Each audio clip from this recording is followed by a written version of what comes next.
stuck inside my head. Remembering you and I analyze all those things you said. You told me you love me, you kissed and you hugged me, then you smile, you look in my eyes and tell me that you'll always be right there. It is another super sexy Friday with the Crazy Rich Aunties right here on PGC After Dark. And I'm your girl, Leigh LaRìe. And tonight, tonight, it's going down. We are in our first episode of our celebration of Kink Month. If you tuned in to PGC Tuesday, you saw that we were celebrating Kink Month on both of our shows. So make sure that you all are ready all month long for all of the topics that we have going on. And I mean all of them. If you didn't catch Tuesday, catch the other 7 because it's going to be 8 for all month long. And tonight, we have some super amazing guests in the building with us. We have none other than the ladies of the Dirty Roses podcast. Ooh-wee! I'm so excited to have the ladies in the building with us tonight. And I would love for you all to give them a warm welcome. It's none other than myself. Auntie Regina is in the building. We got Auntie. I'm gonna let them say their names because I know I'm gonna say it wrong, and I don't want to say it wrong. Hi, ladies. Hey, beautiful. Hi. Hello. How y'all I'm doing? your girl. I'm doing fabulous, and I cannot wait. You see, I got the whole like Cleopatra thing going on here. You know what I'm saying? I had to get the old school Cleo right chair. there. Cleo Right, there we go. See? Y'all See? in tune. Yes. So I'll kick us off, girl. I'm Leigh LaRìe from Dirty Roses podcast. Leigh LaRìe. I knew I was gonna say it wrong, and I don't like it's okay. people name wrong. Listen. I hear it first. I'm good after I hear it. I'm good. Yes, ma'am. I love it. Good evening, ladies. I am Nik B from Dirty Roses podcast. Hey, Nik B. See, your name was easy. Yeah, you can call me Nik.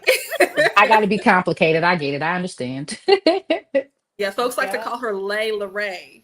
It's Leigh. See, and I knew I'm like, nah, that don't look like how her name would sound. Mm-hmm. So that's why I was like, nah, that don't look like her name would sound. So I'm gonna let her tell me. I love it. I'm gonna let her tell me. So tonight,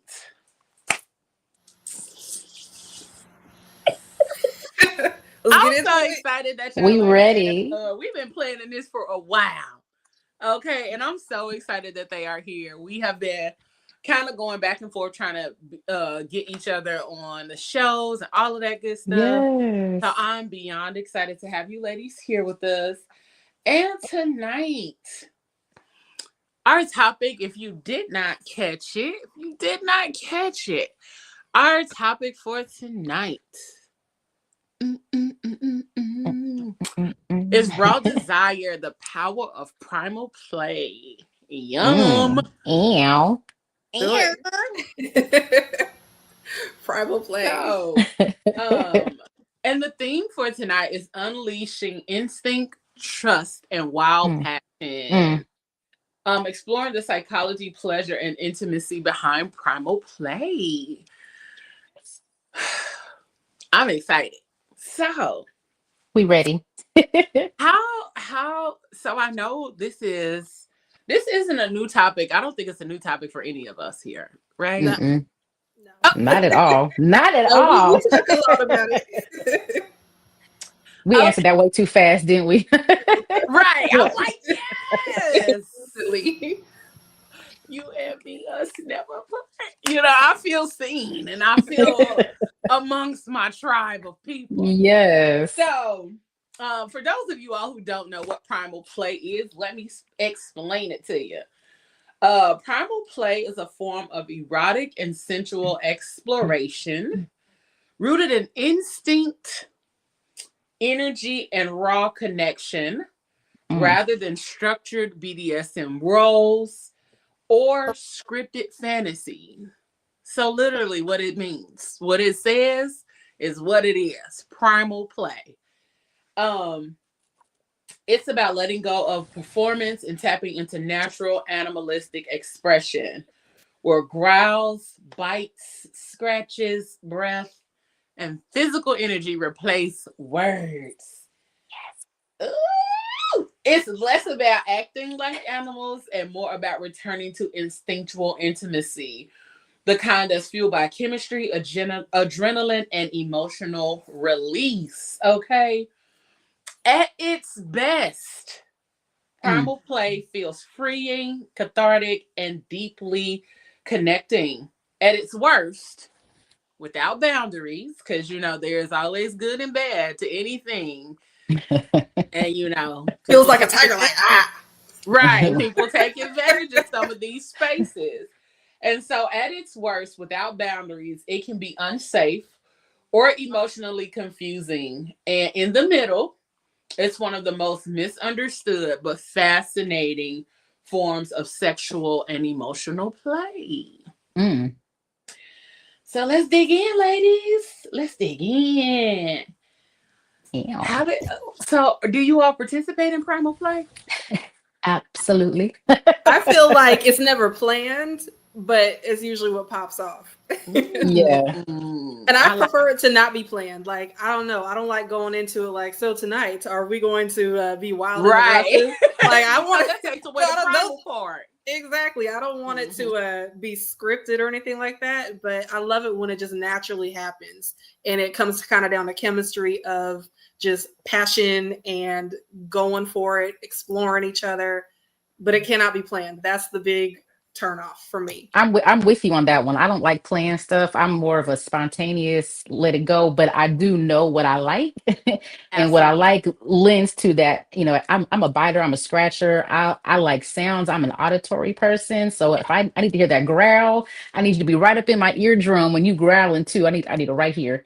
So I can feel the vibration of your growl on my neck. So now when you say you like to be bit and scratched and all those things, like, are we just talking about like biting on the lip or everywhere? Like, everywhere. Okay. I'm the biter. I'm the scratcher. I bite thighs. I bite the insides of thighs. I bite necks. I bite nipples. Smack you in the head with his tallywhacker if you get him in I mean, we're down there. Listen, I love me a good nibble or a good bite. You know what I'm saying? Yeah. Because let me know. The first time I was ever really bit, like the first time I was really bit, like outside of just kind of nibble kissing, it was like on my shoulder and it felt real Count Dracula-esque. I was like, are you about to pull blood? I would do it again. We keep it going. It was real different. It wasn't just a regular old bite of the lip while you're kissing. It was I had to check. I was like, oh, intentional. Yes. Yeah. The first time is very intense. Like it's like you don't know what to do with what you feel. Like you almost want to pop them, but also like I kind of like that. Let's try it again. Let's do it a second time just to make sure I liked what I liked. Okay. Yes. Let's try it again. No, that's facts. I think for me, it's more of like that response. Like when I bite, it's a man will take that deep breath and like that suck his teeth, like that, that moment right there. I'll be like, oh, got your ass, and I'm gonna do it again.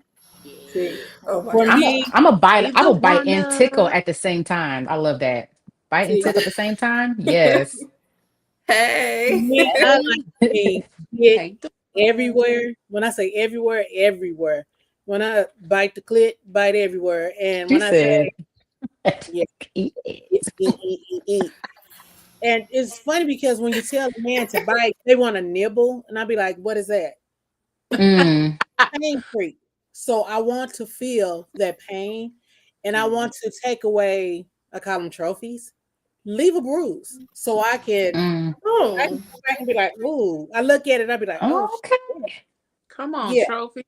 See, and I'm so light, it don't take much to bruise me. I'll be like, can you calm down just a little bit? Because I'm going to go to work looking like a battered woman over here.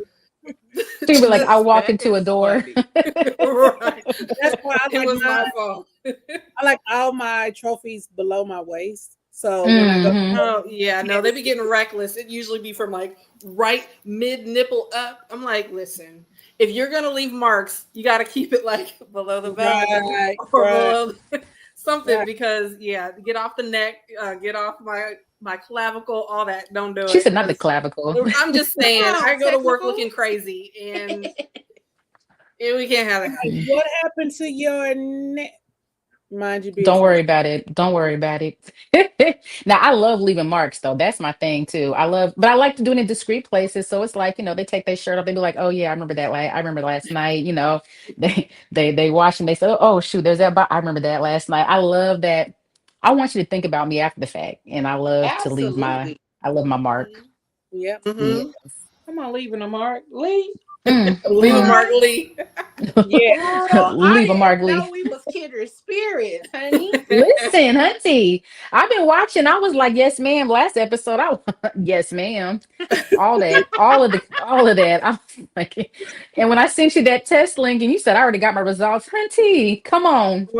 Okay, you got your results. Can we hear them? I already had them because I just redid my test a couple weeks ago. Listen, we stay redoing our tests. I love it. I just redid mine. I was like, okay. Yes. We're gonna talk about that too. We're gonna put some of the people on tonight about what tests we're talking about. But y'all gonna learn later in the show what tests we talking about and all of the good stuff that comes along with it. Because this will help you to understand yourself a little bit more than you thought you did. For sure. Because as much as we think we know ourselves, see, look at you being nosy, Dewana. We already said. I just said. We got y'all later. Don't worry. Check the social medias. We're gonna put you on play. We're gonna put you on, honey. But this test, I took it the first time. Some years ago. Okay. And it was spot on. Really? And then I took it again and I was like, okay, maybe I am changing a little bit because, you really see the progression from when you first got your results. And then the more you learn, the more you evolve, that part, grow, it becomes something else. And the more honest you are with yourself. Exactly. We gonna fill y'all in a little bit more. I'm gonna share my results and all of that kind of stuff. And the ladies gonna share theirs too. We ready. But this last time I took it, I learned some shit about myself. And I was like, oh, well. Okay. Maybe I am in a different phase of my life than I thought I was before. So, that's the psychology behind Primal Play.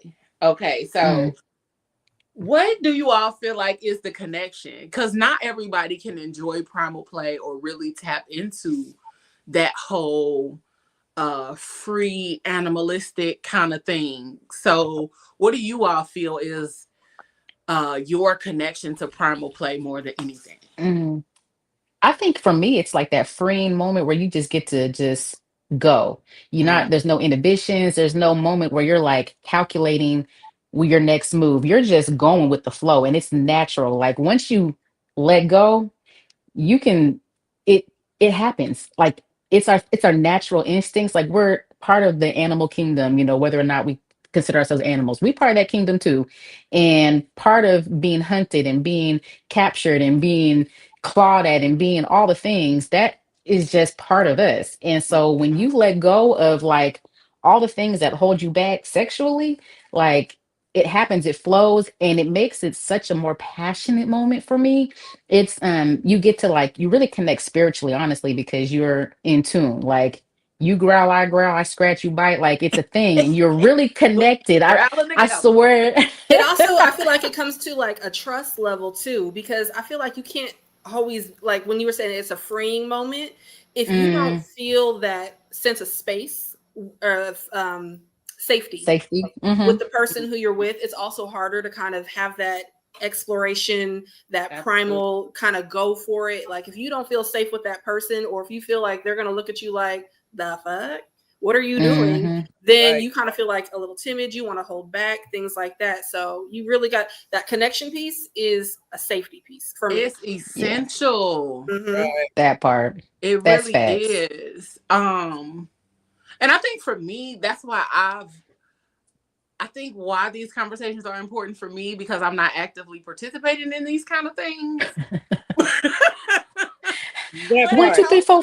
In theory, it sounds good. In real life, you know what I'm saying? Like, it helps me to tap in and remember who I am, because, like we said, the safety piece is very important. And like when it comes to that, I just haven't felt.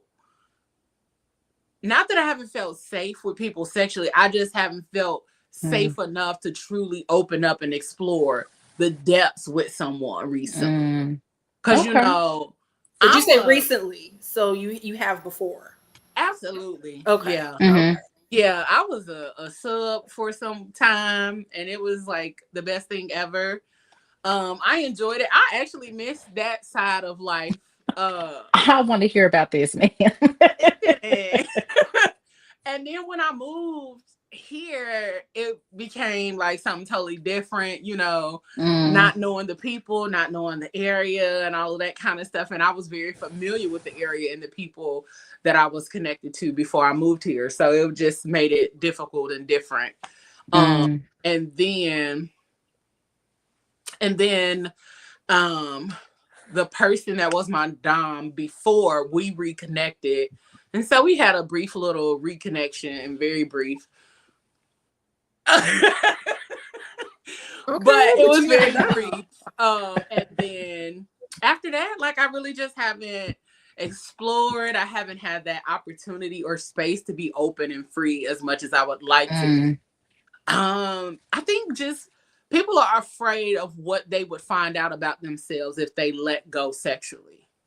They're afraid that they might like something that is considered to be taboo, or something that is considered to be GAY, you know. And I find a couple shots ahead of time sometimes help get you some liquid courage to kind of go to some places that you wouldn't normally go. I wouldn't say smoke.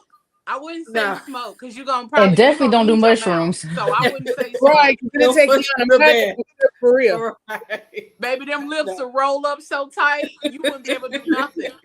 Listen, I can't smoke before because I get dry mouth, and that's what I don't. You can't have dry mouth, because that won't work for slobbing on the nobbin if your mouth is dry. You be choking on it. Listen. You like sandpaper. Nobody wants you just gotta make that thing smack the back of that throat a couple times so it'll create. Still, if it's dry, it's gonna get stuck back there. Nobody wants it to get like stuck to the back. She coming out like some Velcro, like. I'm just saying, like, let me get a cup of water, please. That thing let me get some coconut oil real quick, something, because you can't. I heard about that coconut oil too. Hey, listen. Okay, let's stop. Let's stop. Reflex. Let's stop. Different. So we got a question. At what point do you start to trust? Is this in regards to like BDSM, or is it in regards to just being open sexually with somebody? Cool. Let me know what you mean, and then we can further answer your question. I will say this though. Nichole, Nik B knows this. I am very open. I will have a freeing conversation with somebody, even if we're not even an intimate, connected person. I just like these conversations because I enjoy people when they get loose and they get free. I will set up a whole girls' night weekend at a male review weekend place. You know what I'm saying? Just to have us have a moment where we can just go, yes, come on down. I does all that. Come on, sis. But no, so I am that very sound like a collab. Let's do it, sis. Girl, I got all the scribbles on my timeline. Listen. And for me, it takes like a couple rounds before I feel safe. So I feel like, you know, like that first night of sex, maybe a little bit more vanilla than average. But I feel also like kind of the more you do it, you push those boundaries of, so do you like that? Are you cool? Can I do this? Are you going to flinch? You kind of start to feel how they pull or push when you do different things. And that's when I start also feeling trust, when you are okay with where things are going. Absolutely.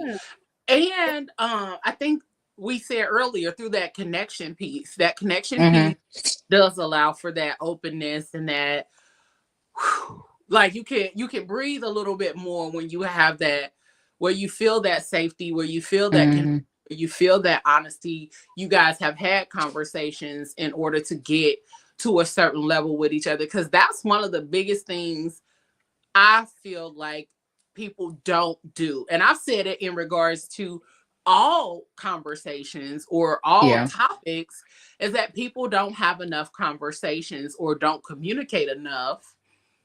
But people are so ready to hop in bed with one another. They are so ready to get the hunching. Get the hunching, and then that's it. Y'all just out here doing basic ass sex when we could have been out here doing some next level shit. But because you were so ready, you got that C level coochie. You didn't even get what you could have gotten. The way that I hear men talk about how freaky they can be, and then we have a conversation, and they'd be like, not even, and we don't even get to the act. It'd be like, in conversation, I can say some to me what is basic to me, and they'll be like, "Oh, I wasn't on that level." And I'm like, "Okay, take this test real quick so we can see where we're at, what we're working with." Because at this point, but then also some of that with foreplay too. Sometimes what's not said can also be a turn on too. Like, have you ever read a book or something, and it's the less description you have allows you to like play out more in your mind? No, see, for me, like to what you were saying, where the guy doesn't quite say it. Like sometimes my imagination will take it further than their words will, and I don't know. I mean, that works for me too. I feel like they're gonna disappoint me because I have a very vivid imagination. So we're gonna be swinging off of chandeliers, and then he come in with a y'all break that chandelier. Like, we can't swing off of that unless it's in this like. I'm 5'2". I can do it. I can. It's got to be really secure up there, otherwise we're gonna have the ceiling on top of us. Right. Okay. That's why I said, what's the weight limit on a chandelier? Okay. Back. We over here swinging around. Hey, Judah. Okay, so yeah, being open to trust. Yeah. So yeah. Okay. You have to. That's a mental thing, and it's based on the connection. Based on the connection with that person that you are with or engaging in sex with. Sometimes we sit up here and we know nothing about this person. Yeah. We don't even like this person yet. We're already. I've had lots of sex with people I turned out not to like. And unfortunately, like a lot of times no, but I'm being for real though. I feel like this is how it goes. You meet somebody, oh, you look cute. Oh, the sex is great. And then there's nothing to talk about. Nothing else. And it's like at its core, you're not even friends. You are just physically attracted. So yeah, there's been plenty of people where I've looked back and be like, man, I don't even like this dude. But we was something. Right. Yeah. Right. Yeah. See, I'm sapio. I'm sapio, so I need that mental stimulation for me to even get to the part of me imagining doing something with somebody. Give me a dumb one who's thick in the right place and we're good. I'll take a dumb one. I don't need him to be extra intelligent and run it down for me. No. Okay. Nick said, pull that thing out. Stop all that yapping. Let's get to it. What you say, Regina? I gotta have some kind of mental connection. I gotta have something, because I want to have some kind of conversation in the midst of me and you getting it in. I mean, she said, so what do y'all think about the politics? You want to like, how was your day? What's about that government for today? You know what I'm saying? What's today's mathematics? Right now? I mean, I wouldn't go that deep, but right. She said not that deep, but I want to be able to. What is it good to you? I mean, not like something you be like, is it good to you? Be like, huh? What? They need to talk. They need to talk. I need that's bad. And if you I am not gonna hold y'all. I'm good for So some dudes say that they don't like to talk during sex though, because they end up coming quicker. So no, listen, it doesn't work for me either. I like the interaction. However, if you ever get you a dude that's super quiet, it may be that if they end up talking themselves into a nut way too fast. So they have to be quiet. They super focused. They super up here. Right. I mean, that's at least what I've been told. Fellas, if anybody's on here, please tap in and let me know if it's something different than that. But that is a theory that I've heard. So it can be real quiet. We have heard that, and that's a no-go. Because I'll be in the moment. And I don't really be listening sometimes. You know what I'm saying? He can be like, girl, if you can you can hear. Yeah, and I'll be like, and I hate saying and so I just be like, yeah. You gonna yell yourself into something that you didn't agree to. Right? Listen, you done got my ass caught up because I'm just agreeing because I didn't want to say Tell me it feels good. Let me know that part. Something. I don't like a quiet man because I'd be like, not at all. I will dry up like the goddamn Sahara. I cannot. Listen, but no, that's for real though, because like if you quiet, I feel like I'm not doing a good job, and I'm an overachiever. So I need to hear, I need to know, I need the reaction. And if you're not giving me the reaction, I feel like you are bored. We can just stop right now and call it quits. I'm good. That part. I got a basket of goodies that can handle me real well. Bucket. Let her tell you about the bucket. It's a basket from Michael's craft store. It's a very nice basket. Bed, multiple vibrators. Just big ass bucket of vibrators. It's a very nice craft basket. Okay, listen, talk us through it. Okay, talk it through yes, it. please do. Okay, I like that too. Mm-hmm. Yes. Yeah. I don't need to know that about you, but thank you for letting us know. I don't think I wanted to know that part. But I fucks with you, my boy. Hilarious. So let's talk about the mind and body connection. We kind of already were discussing that, but in regards to primal play. So primal play bypasses logic and goes straight to sensation. It engages fight or flight energy, but safely. And it releases adrenaline, oxytocin, and dopamine. And if you watch this show, was it earlier this year? Yeah. We talked about the sex chemicals. And dopamine, oxytocin, and all of those kind of things were a part of that little cocktail that get us going, get us intrigued and engaged fully in the act of sex. Yes. But also, side note, if y'all didn't know, those same chemicals make you feel like you might be in love with somebody. Oh, I've been guilty of that. I think I've been them same little chemicals make you feel like, oh my God, he's the one. No, your body just like what they did. What they did too. Okay. So that's what your body is releasing in the midst of all of this. And so it's about surrender, trust, and intensity. I got a funny video. Oh, okay. That I'm gonna play real quick. She said, "Who's in it, bitch?" She said, "This ain't home video time. Hold on." Right. Wait a minute. That's for the other episode.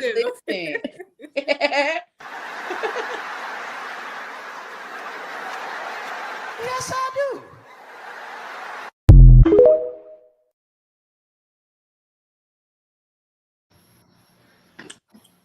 So tell me, would y'all be down for that? To put on a mask and for him to put on a mask? I would. Like a robber, like a robber mask, or like a scream mask. It's Halloween time, you know. It's October, so listen. I tell. Wait a minute. So those be like the whole time that he's not licking me because the mask is in the way. Hold on, Nik B is so goofy. I think she would probably start playing with the fucking mask, like in the midst of everything. She would be like, "Are you there?" Listen, I can't with her. I would try anything once. If you like it, I love it. I'll try it, and if I like it, we can discuss it. If I don't like it, we can be like, you know what, that might be not my thing, but let's meet in the middle somewhere. I'm over here trying to be supportive. I'm like, well, if that's what you like, but meanwhile, I'm thinking the fact. No, take. I don't want to be scared while I'm getting mine on. I don't want to be scared while I'm sexing. I just don't. See, that's where that primal comes in. You'd be like, "Oh, I'm so in the moment." You just yank the mask off, like that was, you know, what I'm saying. Toss it in a corner. Yep. See, I'm gonna get that phone call later. But I want somebody to come through, my man to come through the house while like a robber, come through the house and like grab me, throw me up on the kitchen table, and just like take me. Have you ever had scenario sex? Like, since that's a fantasy of yours, have you ever done that? Like reenactment stranger sex? Yes. Cool. I've done it once. See, I feel like I haven't lived my best life yet because I haven't had stranger sex like that kind of thing yet.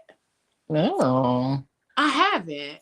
I like it. But you would like is that like but I haven't done that. And that just sounds fun as fuck. Like it is.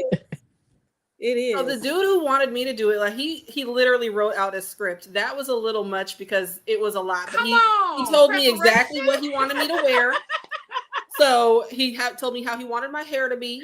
He told me the type of makeup he wanted me to wear, and we acted out this little scene. And it was supposed to be I was a librarian. Me with my non-spelling ass working in a library is hilarious. Okay, so I'm in there with this. Little short old skirt on, and I had on a white button up and my hair pulled back and some glasses. And he's like, "Ma'am, can you help me find this book?" And I was like, "Well, yes, I can." What? Why have I not heard this story?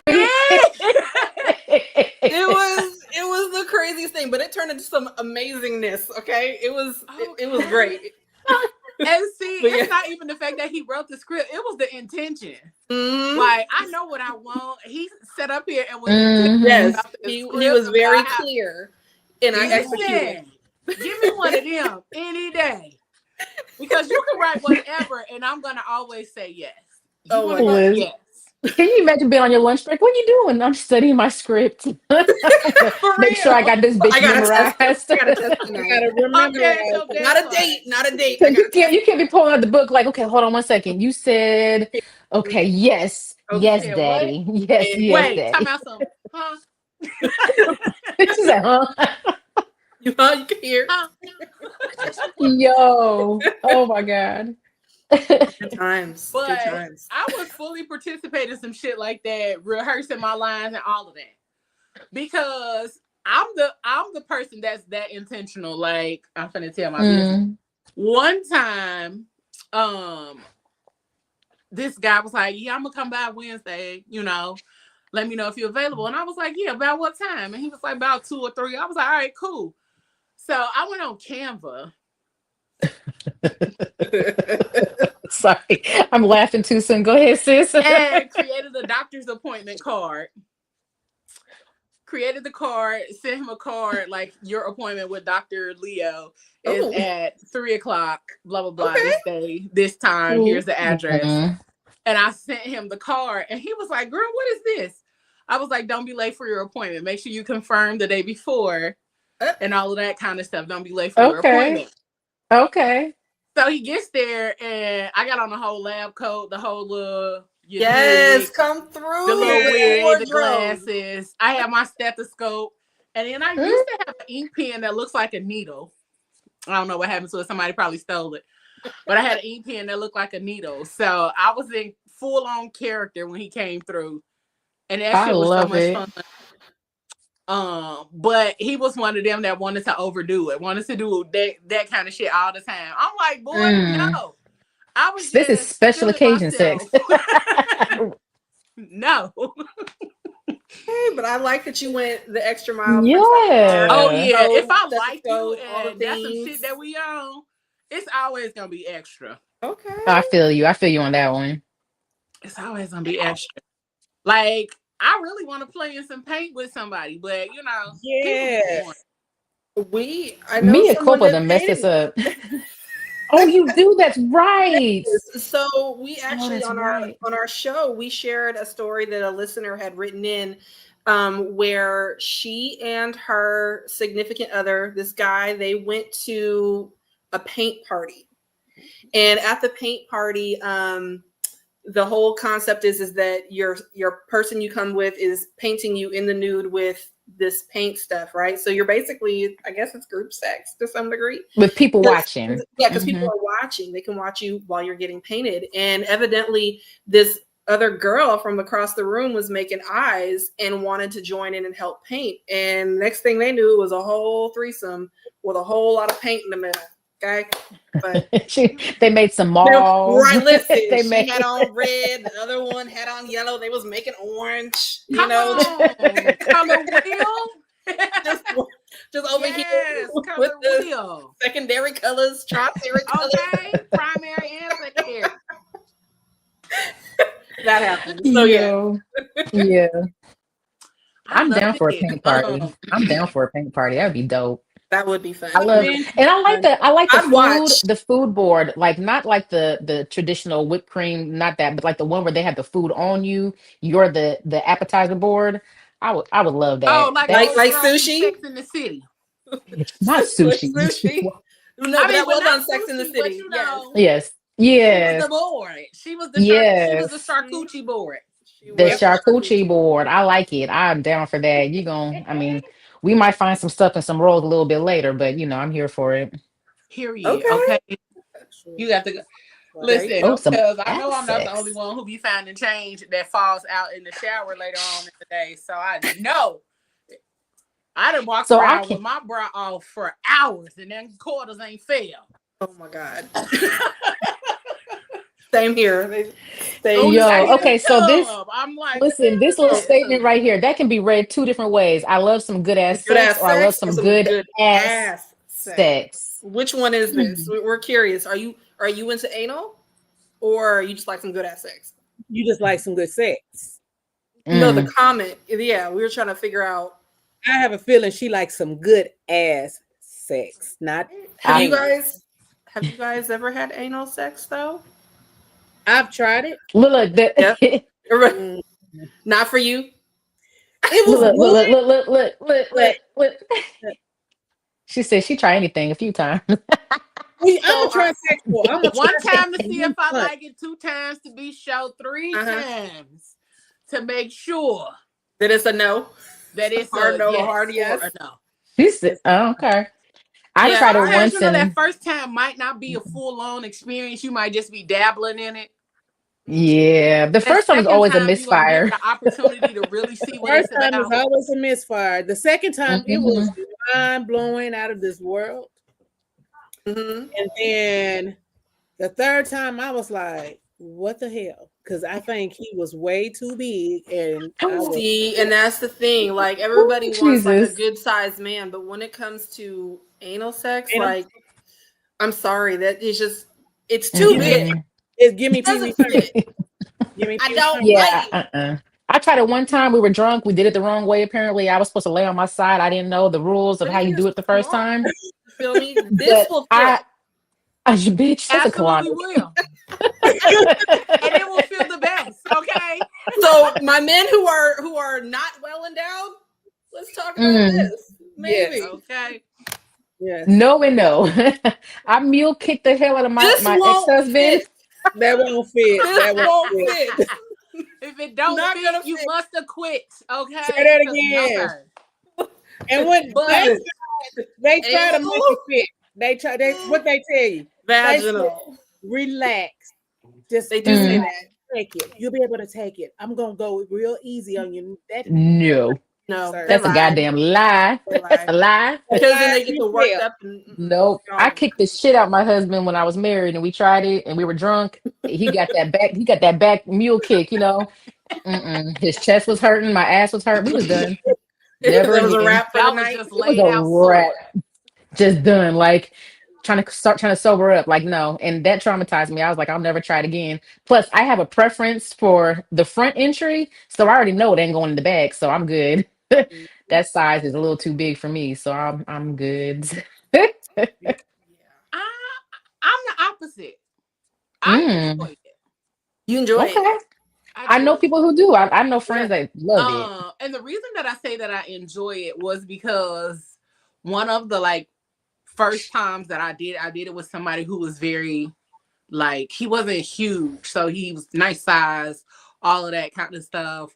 I was very relaxed with him because we had already been having sex before. So I was very relaxed. I was very open, all of that. But he was very took his time, was ease, all of that. And I think that was my best orgasm ever. Like ever. Did you say he used lube? Yes. Mm. Like that was when Did you lay on your side or did you lay flat? Because I've heard both is good for soft entry. I think I was flat. Okay. I think that's better. Yeah, I think I was flat. But if you're on all fours, that is I think a little bit more intense. Because it's too tight. It's too tight. Yep. Mm-hmm.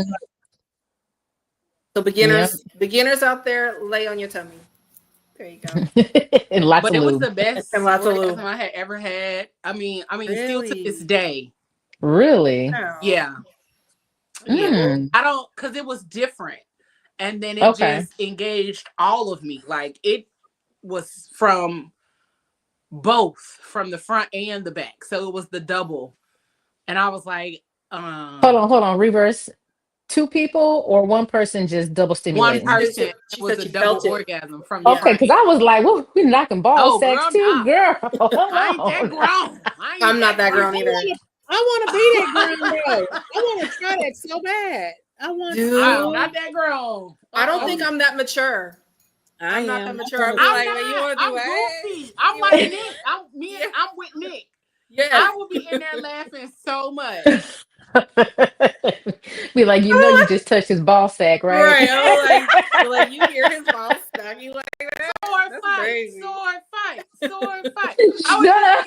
It would not. She done got the lightsabers out. It would not go. It would not go well. I would be on. Very comfortable. Yes. With reality to be able to do it, because a lot of men be like, I'm not doing that. Because you got to think about it. Your balls is going to touch. And then even when you're doing it, your penis is going to come out and your penis may accidentally hit his behind. Right. You know what I'm saying? They gonna find out that they like something they didn't know they like. You know what I'm saying? If they don't talk about it, then it might be easier for them. But like if they have to sit there and talk it through and say, okay, we're gonna do that. Like, don't plan it. I think the guys would have an issue if they tried to plan it. No, you just do it. You just do it. Right. Don't even like touching each other because they be so scared to be seen like they're gay. And I'm like, y'all gotta stop with all of the preconceived notions about stuff like that. Like, chill out. I hate that. I hate when they say that 2 minutes to train. In the comments, I've been saying some shit like, "Where your wand at?" They be saying pause the whole time. Pause. Right? Pause. I would be so mad if that's all they keep saying. I'd be like, you know what? Yeah. Like, we get it. Yeah. You're not gay. I got it. Yeah. Where your wand at? You're not in here. Sorry. Screwing each other. You're me. So please relax. And let's get this done. She said, I'm trying to get to somewhere and you're not helping me by talking. No.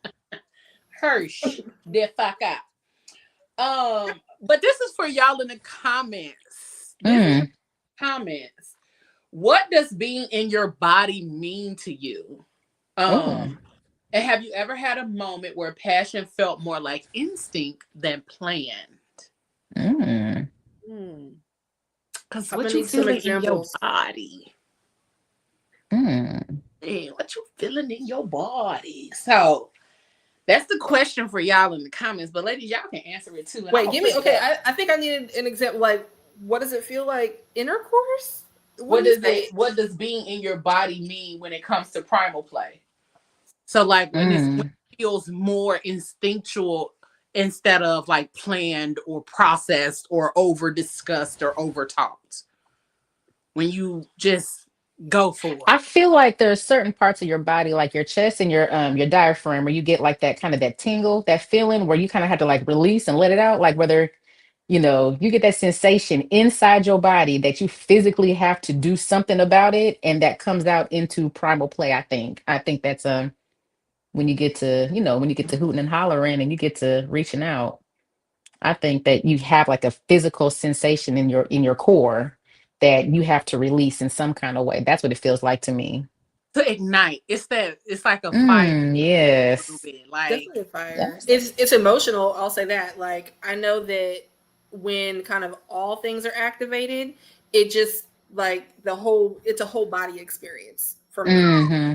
And then I like it when dude just kind of takes control so that you just sort of go with the flow of things, but it doesn't feel forced and you just sort of naturally move in the same rhythm. I don't know. That's how it works for me. Now that's how you fall in love. I'm telling you, it's like waking up. It's like waking up. Everything in your body is like waking up. And it's just like, whoa. Mm-hmm. I ain't gonna hold you. I feel repressed lately. I am like, bruh, I just want to wild out. We need to find you a club. Are you taking a break on purpose? No. Or you just haven't found that person to wild out with? I just don't have that person to wild out. Okay, ma'am. We need to find you a club. Nichole, Nick, you got some clubs out there. We need to find you a club, boo. Come on. There are some out here. Mm-hmm. I've been invited to a few. I just haven't gone yet. But I keep trying to go, but nobody will take me. I said I'd go with you. I'll be in the back making sure that you get home safe. I think the other thing too about the clubs and stuff, I'd be a little nervous. Wow. I'd be nervous simply because people not clean. Aren't you supposed to sign waivers and they have rules? Oh, I'm not even talking about that. I'm talking about like hygiene. Yeah, like they got showers, boo. They got showers. They got soap. They provide you. How do you know? I thought you said you hadn't been yet. I may have virtually toured a few places. Oh my god! But they do. I work in a sex club, and they have showers. They have all. But she's right. A lot of from me working in a club, there are some people who do not really wash. They go from one person to another person. So because that's some people's fantasy, though. That's true. For some people, it's hard to pause and go take a shower between partners if what you're going for is to go to person to person to person, but mixed with multiple people. You're right. That is some people's fantasy. So it's like a catch-22 because to each his own. And so you have to basically know what you want, and you just have to be careful. Yeah, we're not messing up my pH. A private party that's set up like that, or a club? Like, what if you went to an orchestrated private party where everybody had been pre-screened? Would that be any more comfortable than going to a club where you really wouldn't know if people are good? I think if it's pre-planned, then probably so. I would be a little more comfortable that way. Now when Leroy got the glow, shut up. But even in the clubs, but nobody wants that. A lot of the clubs, they're screened. They don't let just anybody in. How does that work? I've always wondered. So if you're screened, does that mean that you've gone to the doctors and submitted a report at least a week in advance? Like, how are you screened so quickly? Here's the thing. At the club that I work at, they have the Julian Center. They come in and people take tests. Okay. On the spot. So it's on the spot results before entry. Oh, okay. I like good. that. I was like, how do we know that these aren't forged documents or that these aren't old tests? I was curious, like how do we really know that what they're saying is true? Okay, so like the Julian Center, when they come, you get your results right then, right there. Like the little 20-minute joint. But I mean, is that only for HIV/AIDS? I mean, some tests take longer. I mean, nobody wants that die slow, of course, but also nobody wants long-term herpes and things either. But do those you know what I'm saying? Like, how? It's only so. I mean, I don't want it. Certain tests you can take, but that's to protect yourself. That's why you have condoms. That's why you have. But then people get to kissing. And then I ain't gonna. That's why I don't. See now, not for no club. No. Yeah, no. Listen, the ones that I've seen on the pornos that I've viewed. That's your first mistake. First of all, you judging it off a goddamn porno, right? Because even with them, so we did an event recently, and we got to interview a lot of the people at the event. It was a swingers event. Okay. And baby, when I say I had a time, because I was in there asking all the questions, like I got to be so fucking nosy. She did. And ask all the questions. I love it. I love it. Wasn't nobody like looking at me like, bitch, why are you so nosy? That's why I love saying that I'm media, because you can ask questions without people looking at you sideways. And so I got to ask all the questions. And one, there was a former porn star there. And when I say he held nothing back, we interviewed that man about 45, 50 minutes. And I was in there like, oh, so, and we just went back and forth and back and forth and back and forth. And he was telling me so much about the porn industry and how they operate and what they do and how they have to be so clean and show up. And do all it doesn't sound fun when you like really know the backstory of it. It doesn't sound as fun as how it looks in the production. Like all the precautions, which I appreciate, don't get me wrong, but like when you really know how they prepare, where they're pausing to get re-energized, you know, the breaks, like when you really think about the production of it, once it's chopped and edited, is a completely different story from how they created it. Absolutely. Yeah. And even just knowing some of the stuff, like he was just telling me everything. And I'm probably going to post that. It's no video because we couldn't record video at this event. Right. It's strictly audio. But it was such an eye-opening conversation with every person that I interviewed during this thing. And I was like, well, goddamn. People really out here hunching and doing it in so many different ways. And then so many people, the reason that so many people have tapped into certain parts of things, like it was a girl who was telling me how she got into flogging and how that became her kink and all those, and it was from childhood trauma. And I was like, girl, what? Yeah, I can't do the trauma induced. And I was like, oh, baby, can I hug you? He's like, oh, if I can flog you. Right. Yeah, I can't. Tip for tat. Bring it in. Not tip for tat. People after the fact, like, come on. You want a hug? I want a flog. Let's do it. I'm a hug, especially when some shit stems from your childhood. Oh my gosh. Give me a hug. Okay. Yeah. But and it was a really dope couple there. And their understanding or their dynamic of how they got into the lifestyle and all of that kind of stuff was super dope. They was like very fucking mature. And I was like, oh man, that's dope that y'all had this conversation. Yeah.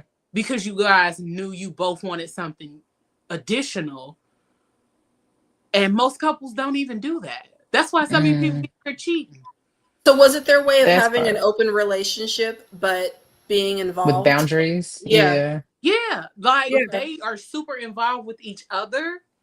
And so even when they take on a partner or any of those kind of things, like they all participate or they all have understanding of this is what she needs to do for her. This is what he needs to do for him. But then when we come back together, it's nothing different. Right. And I'm like, mature as fuck. So thinking about like raw primal instincts, that passionate, fiery sex, do you think that that is something that can be sustainable long-term in a monogamous relationship? Or do you think it will eventually become mundane and less aggressive because it becomes repetitive and you know your partner? I think that it would be based on how you go about doing it. Like if you're doing the same thing all the time, it will become mundane and it will become something like, oh, okay, watch. You want me to bend over? Oh, okay. I'll put my leg over here on this wall. wall. Horse said, I knew it was coming. You gonna push it from the back like that. Right. So if you are whose is it? Right. If you're very rhythmic in how you do stuff and you're very like 1, 2, 3, 4, 1, 2, 3, 4. Like, no, sir. But if you're very because it's supposed to be unplanned, but it's supposed to be something unplanned, on the spot, real.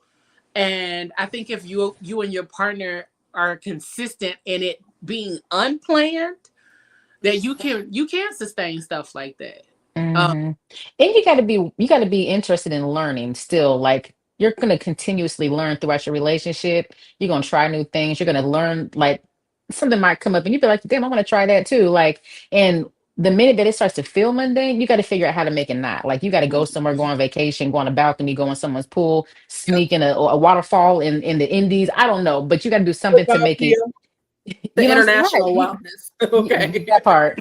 But you got to figure it out. And then you got to try some different things. Like, you might have to take that test and be like, okay, well, this thing's a little lower on my list. Let's try something in this category that might spice it up. And then, do a little role play or something. But you have to be willing to continuously learn each other and become a new person in that relationship. Otherwise, because even if it's not planned, right? You do it enough, you're still gonna be like, well, I know that he likes this. It's unplanned, but I'm gonna do it because I know he likes it. Yep. And then it comes rehearsed. You know what I mean? Right. Yeah, I gotta get my knee game up so I can do some more tricks. These kneecaps, they're limiting me from being great. Talking about she want the Meg Stallion knees. I got these Meg Griffin knees. Okay. You know what I'm saying? Like, we stuck. I have to start putting knee pads on. Strap with some knee braces. Okay. Listen, get you a helmet. Yeah. Not a helmet. What? Get you a helmet and a football jersey. If they like football, get you a helmet, a football jersey. Listen, my neighbors will be like, ma'am. And you don't stop all that construction in the middle of the damn night. Okay. She said, that's not the football. That's not the football. Right. That man would be like, what is happening? That is great. He won't even know what's going to hit him. Listen. He's just going to be like, what the fuck? And that's the thing, too, is that I need somebody who understands that I am very random. Mm-hmm. So you would want the screen mask. When we were talking back, you would do it with the screen mask. Okay. Hell yeah. Take that rubbery thing off and smack him with it. Now, don't be in my house with the lights off when I get she gonna shoot your ass. That's a whole other pow. Let it be known that you're here first. Yes, let me know that you're here, but I don't have to know that you in costume. That kind of shit. Cause you in my house in the dark. My ass be like, Robbie, is that you? That better be you, because if it's not you behind that mask. When you in my house in the dark with a mask on, like, it's over. Wait, can you imagine a robber coming into her house and she thinking it's her man?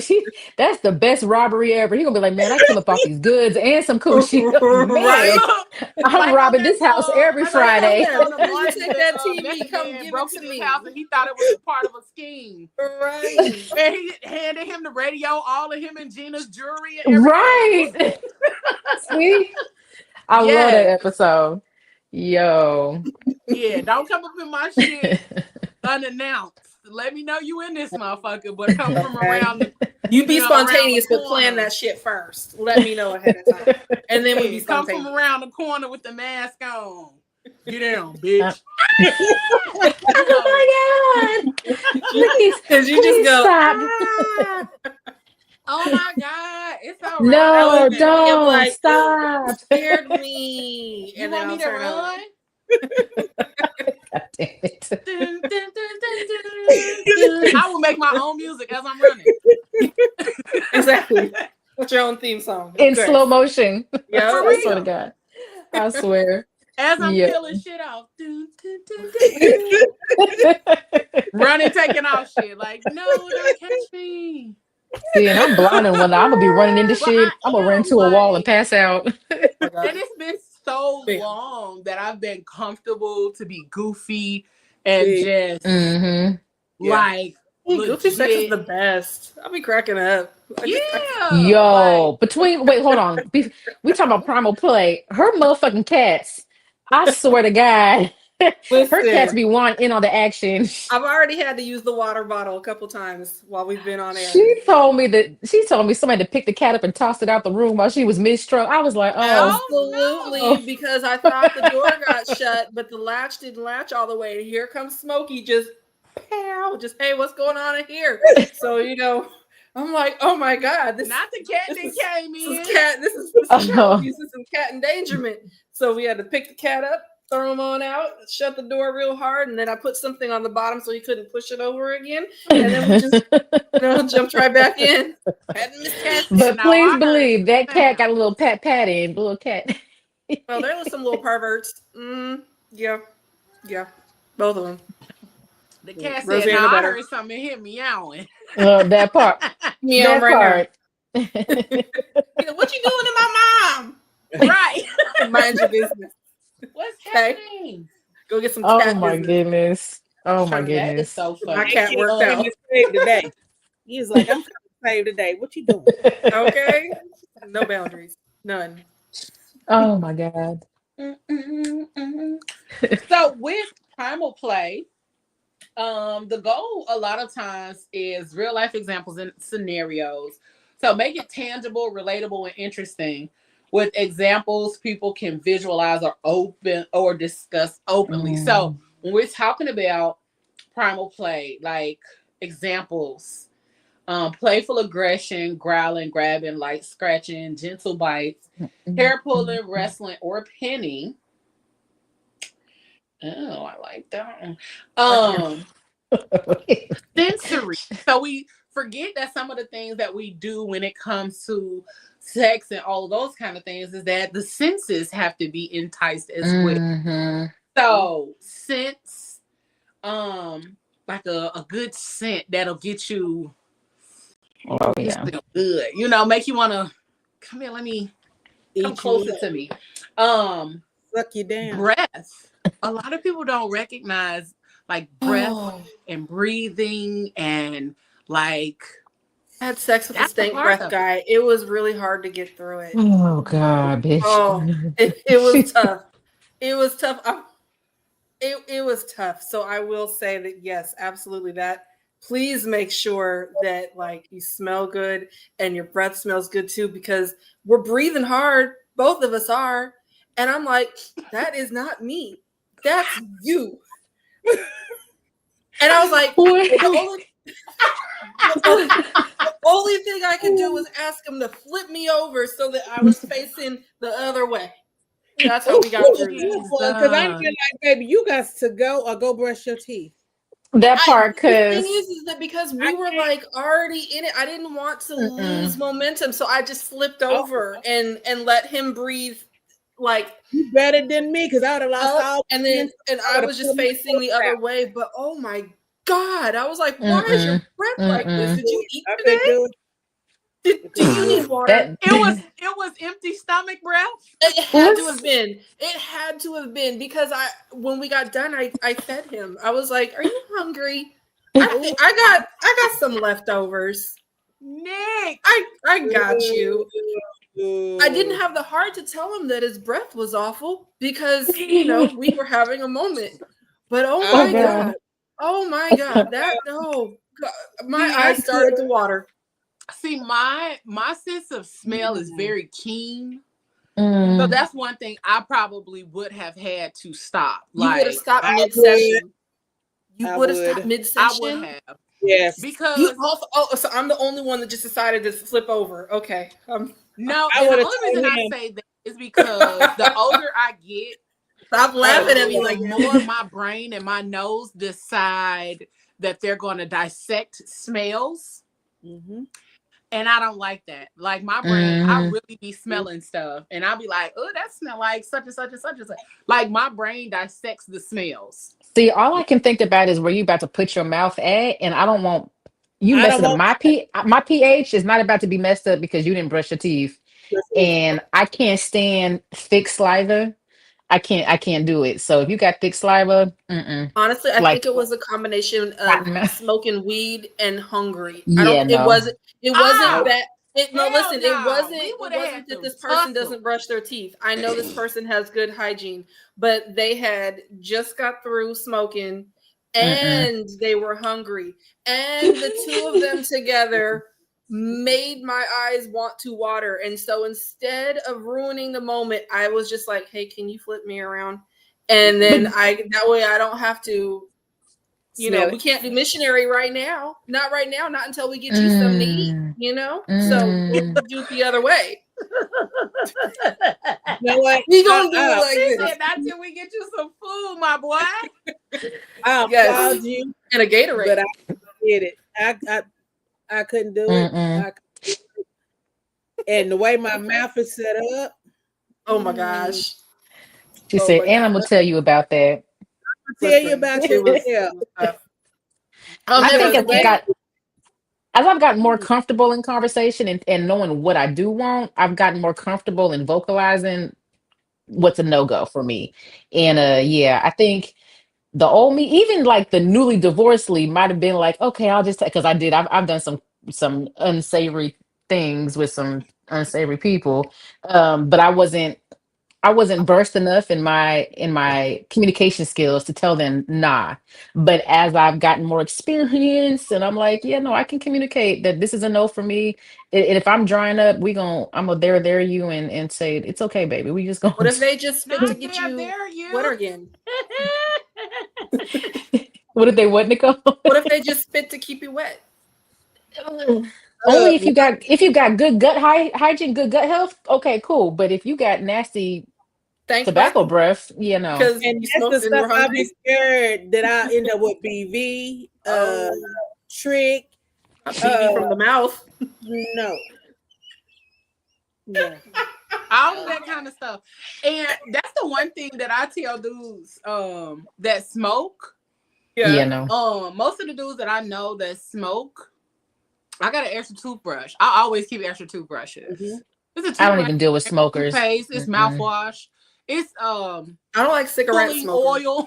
It's some pulling oil in there if you want to really get to it and brush your teeth and get down to the nitty gritty. It's some peroxide in there. Like she got some the oregano oil. It's some floss going. It's some floss. It's some the crevices. Yep. I got a whole little container of flosses and it's labeled crack cleaners. Yep, I got those too. You've seen them, Leigh. I've got them in your bathroom. It's crack in the guest room. Like my bathroom is literally set up like I own an Airbnb. I have everything for guests available. So go in there, do your thing, have at it. But what you're not going to do is put your dirty hands or your dirty mouth on me. Ooh, dirty fingernails are the worst, especially when they want to touch all on your special places. Yeah, especially if you smoked. Oh god. If you're a smoker, please don't ever come over here and try to touch on me after you just got done. Please watch me. Because first of all, that's ultimately going to turn me off if you smoking cigarettes. Listen, I can't do it. I can't do it. Not for me. I might be okay with a little liquor breath. I might be okay with liquor breath. Because at least I know it depends on the liquor. Some of them germs in your mouth and got burnt off. If it's dark liquor, it's usually sweet. I don't mind that. But some of that dry stuff. Y'all is crazy, and I love it. But that dark liquor all day. Some of that dark. You so stupid. That's why you in the situations you in now. Fucking yak. Get you a good vodka, bitch. A good tequila. Listen, come on now. But outside of breath, we stopped right there at breath. We sure did, girl. I apologize. On a whole tangent. And it wasn't even the breath that she was talking about, Nick. You went on a whole tangent. Let's go back. I like to be breathed on. Listen. Heat, sweat, and sounds, how they heighten the intensity. I am a very, if anybody knows, I'm an audible person. Even when like getting to know people, learning people, and all of those kind of things. Like if I cannot talk to you, we are not going to make it far. If I can't learn you through communication or talking, it is that I'm going to be able to do for you because that's how I learn. And baby, don't have a falsetto voice. We just not going to go there at all. I can't do it because who's oohing and on? I can't. Wait, what were the elements that you listed again? Huh? What were the elements that you listed? It was heat, sweat, sounds, breath, and scent. I don't like when I get dripped on when they're sweaty. I don't like. Listen, I don't like droplets hitting me on my face. I got spit on accident, and I liked it. Listen, that isn't so much the issue, but just having their body just drip on your face, and you're like, that's not. If they smell good, I'm okay. It's but not why even about smell. I'm just like, thank you. Why are you sweating that much? Should I cut the AC on? Because I've already got the fan blowing, and you're dripping on my forehead. Right. And why did he kicking in overtime sometimes? And my mascara smearing because you're over here getting salt in my mouth. Why is she like this? This is why we can't get through episodes with her ass. I know I'm not the only girl that has been looking up at the sweated on. It's just like raining. I've been sweated on. Like, so we can sweat it out. That's cool. But when it's drowned, like dropping on me, like I'm in a shower with you. Let's just go to the shower. I'll be too attentive because I'll be wiping that shit off. Listen, I'm gonna take that little shirt that you just took off. We're gonna wipe it off. No, I don't like that because I'm over here doing all this. My makeup is all over the place now. You got porn star hair, so I know you be over there flipping the shit out. That's why I was like, let's just go to the shower. Let's just I'll get it wet. It's cool, but like stop dripping on me because that's gross. I don't want to. Gross. I be trying to catch that shit before it hit or it fall in my mouth. No, you guys. Your mouth was open. Talking about mouth. Have y'all ever had somebody wanted to spit in your mouth? No, that happened to me on accident. I don't know if it was on accident. I did. Ew. Listen, I was so anti-spit because I was like, this is so degrading. Like to me, I was like, this is degrading. I have a friend. She was like, yes, girl, spit in my mouth, and I was like, bitch, no. It happened. I think he liked doing it, but I don't think he intended to do it on purpose. It was primal instinct. The nigga just was like. And I was like, oh, and I was like, you like spit, like, and then down there. Wait, what was this? I don't know if you spit and do all that, right? Okay, I'm okay with that. But to spit in my mouth, wait, let it happen. Let it happen. That shit was kind of that shit was sexy as fuck. I don't know. This is fine. But do you want me to catch your saliva with my mouth like you're bird feeding me? Like, nah. And see, I just was having this conversation the other day because somebody was saying like they don't like the thought of somebody spitting in their mouth. And I'm just like, I've never had somebody spit in my mouth, but I've had somebody ask me to spit in theirs. It's like a big octua. That was what I said, is that a lot of people think of that when they hear spit, and it's not that. It's literally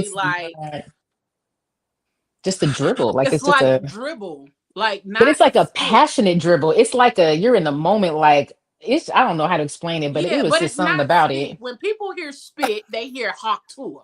Yeah. That's what, because that's what I'm used to when they do this. Like, yeah, you better not haktua. Oh no. See, when I hear haktua, I think of like this nasal. And if they haktua, they doing that, that's an issue too. No, I don't want it to be thick and you can see.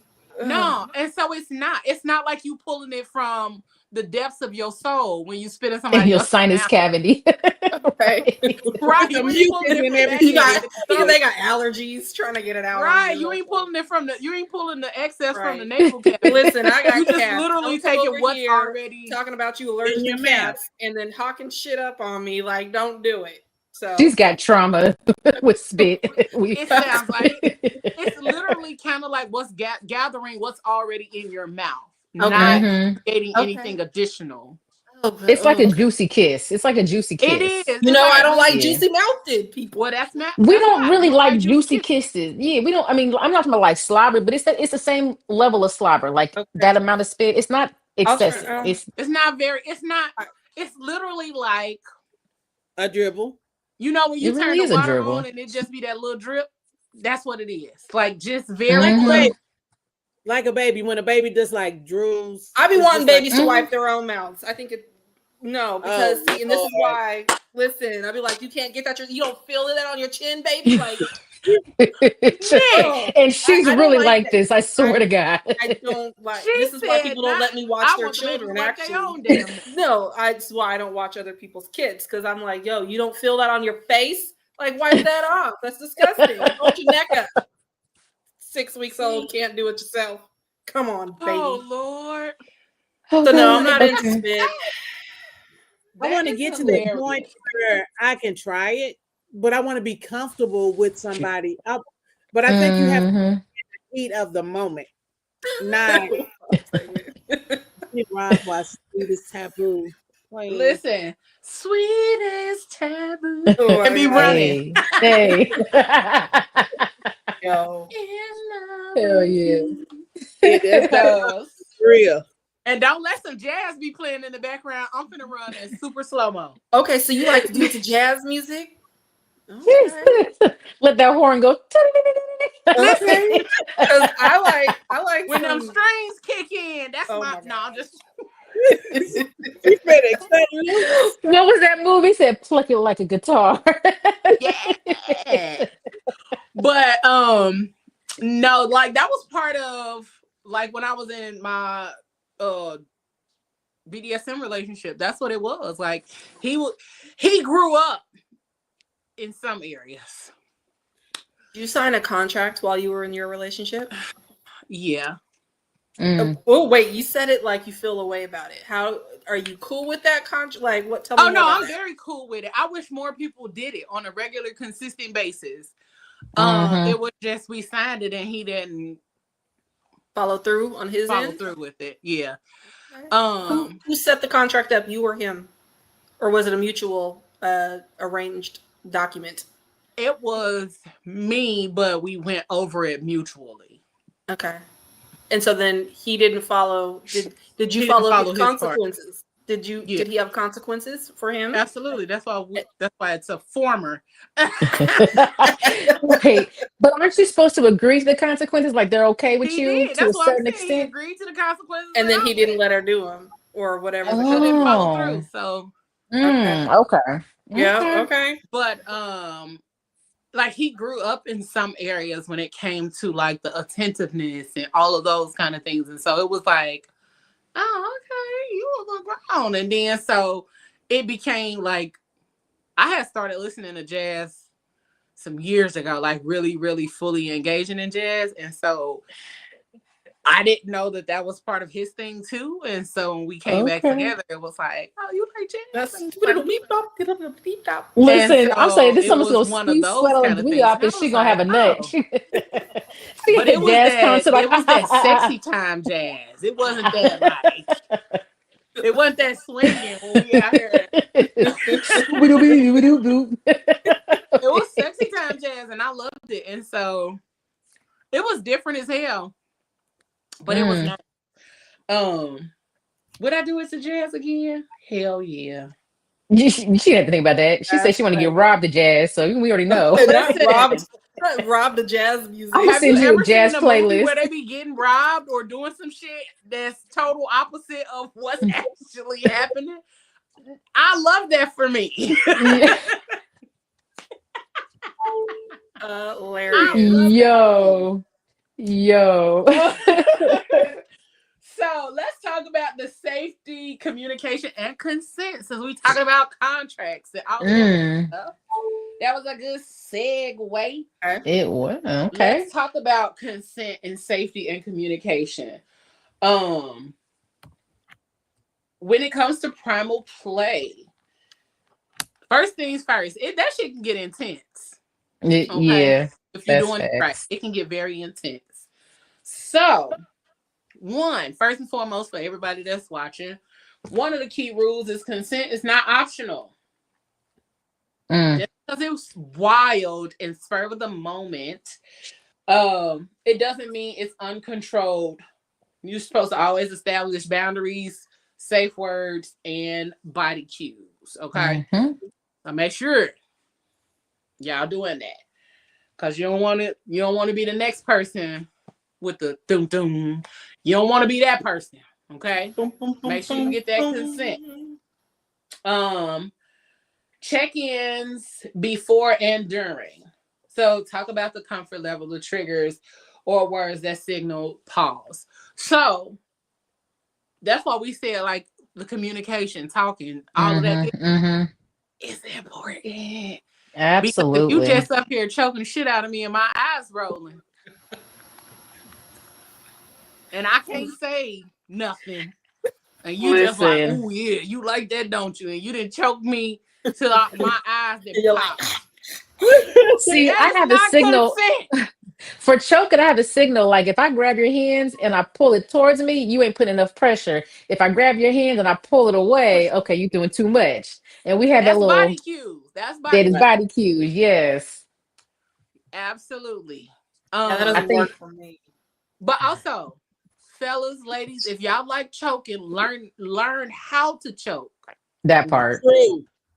A wide flat grab. A wide flat grab. We're not applying pressure to a specific spot. You got to be. It's a wide grab. Yeah, it can't be this. It can't be that. It cannot be this. We're not doing circle hands. You are trying to love me.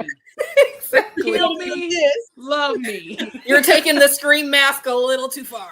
Okay? We're not really trying to die. Scream mask. Right. Safe spot, scream mask. Safe place, scream mask. Oh my goodness. Yeah. You gotta be safe out here in these streets. If your hand is like this, you are trying to take me out of here. Okay? You're doing it wrong. You're doing it wrong. That means you are literally going right for my throat. Listen. We don't want nothing. We don't want no right C shapes, nothing. We don't do no C's around here. So we need a big wide grab. You know? Guys ever use safe words? I can't think of a good safe word that doesn't sound stupid in the moment. Like stop. So I mean, stop is cool, but sometimes like that's playful. Yeah. Right. Yeah. But you know, like sometimes I say stop and I don't mean it. Like when why'd you get robbed. Why'd you stop? Right. Because you said stop. Oh, that's why we need safe words, because I don't always say what I mean. Okay, kill me. But not like this. So yeah, I can't think of a good safe word that doesn't sound real stupid when I'm in the middle of the moment. Like that Kevin Hart's pineapple. Like I don't want to say pineapple. It doesn't go with the moment or anything. So I don't know. What do you guys say? Banana. I'm like I said, not banana. Motherfucker. Get there we go.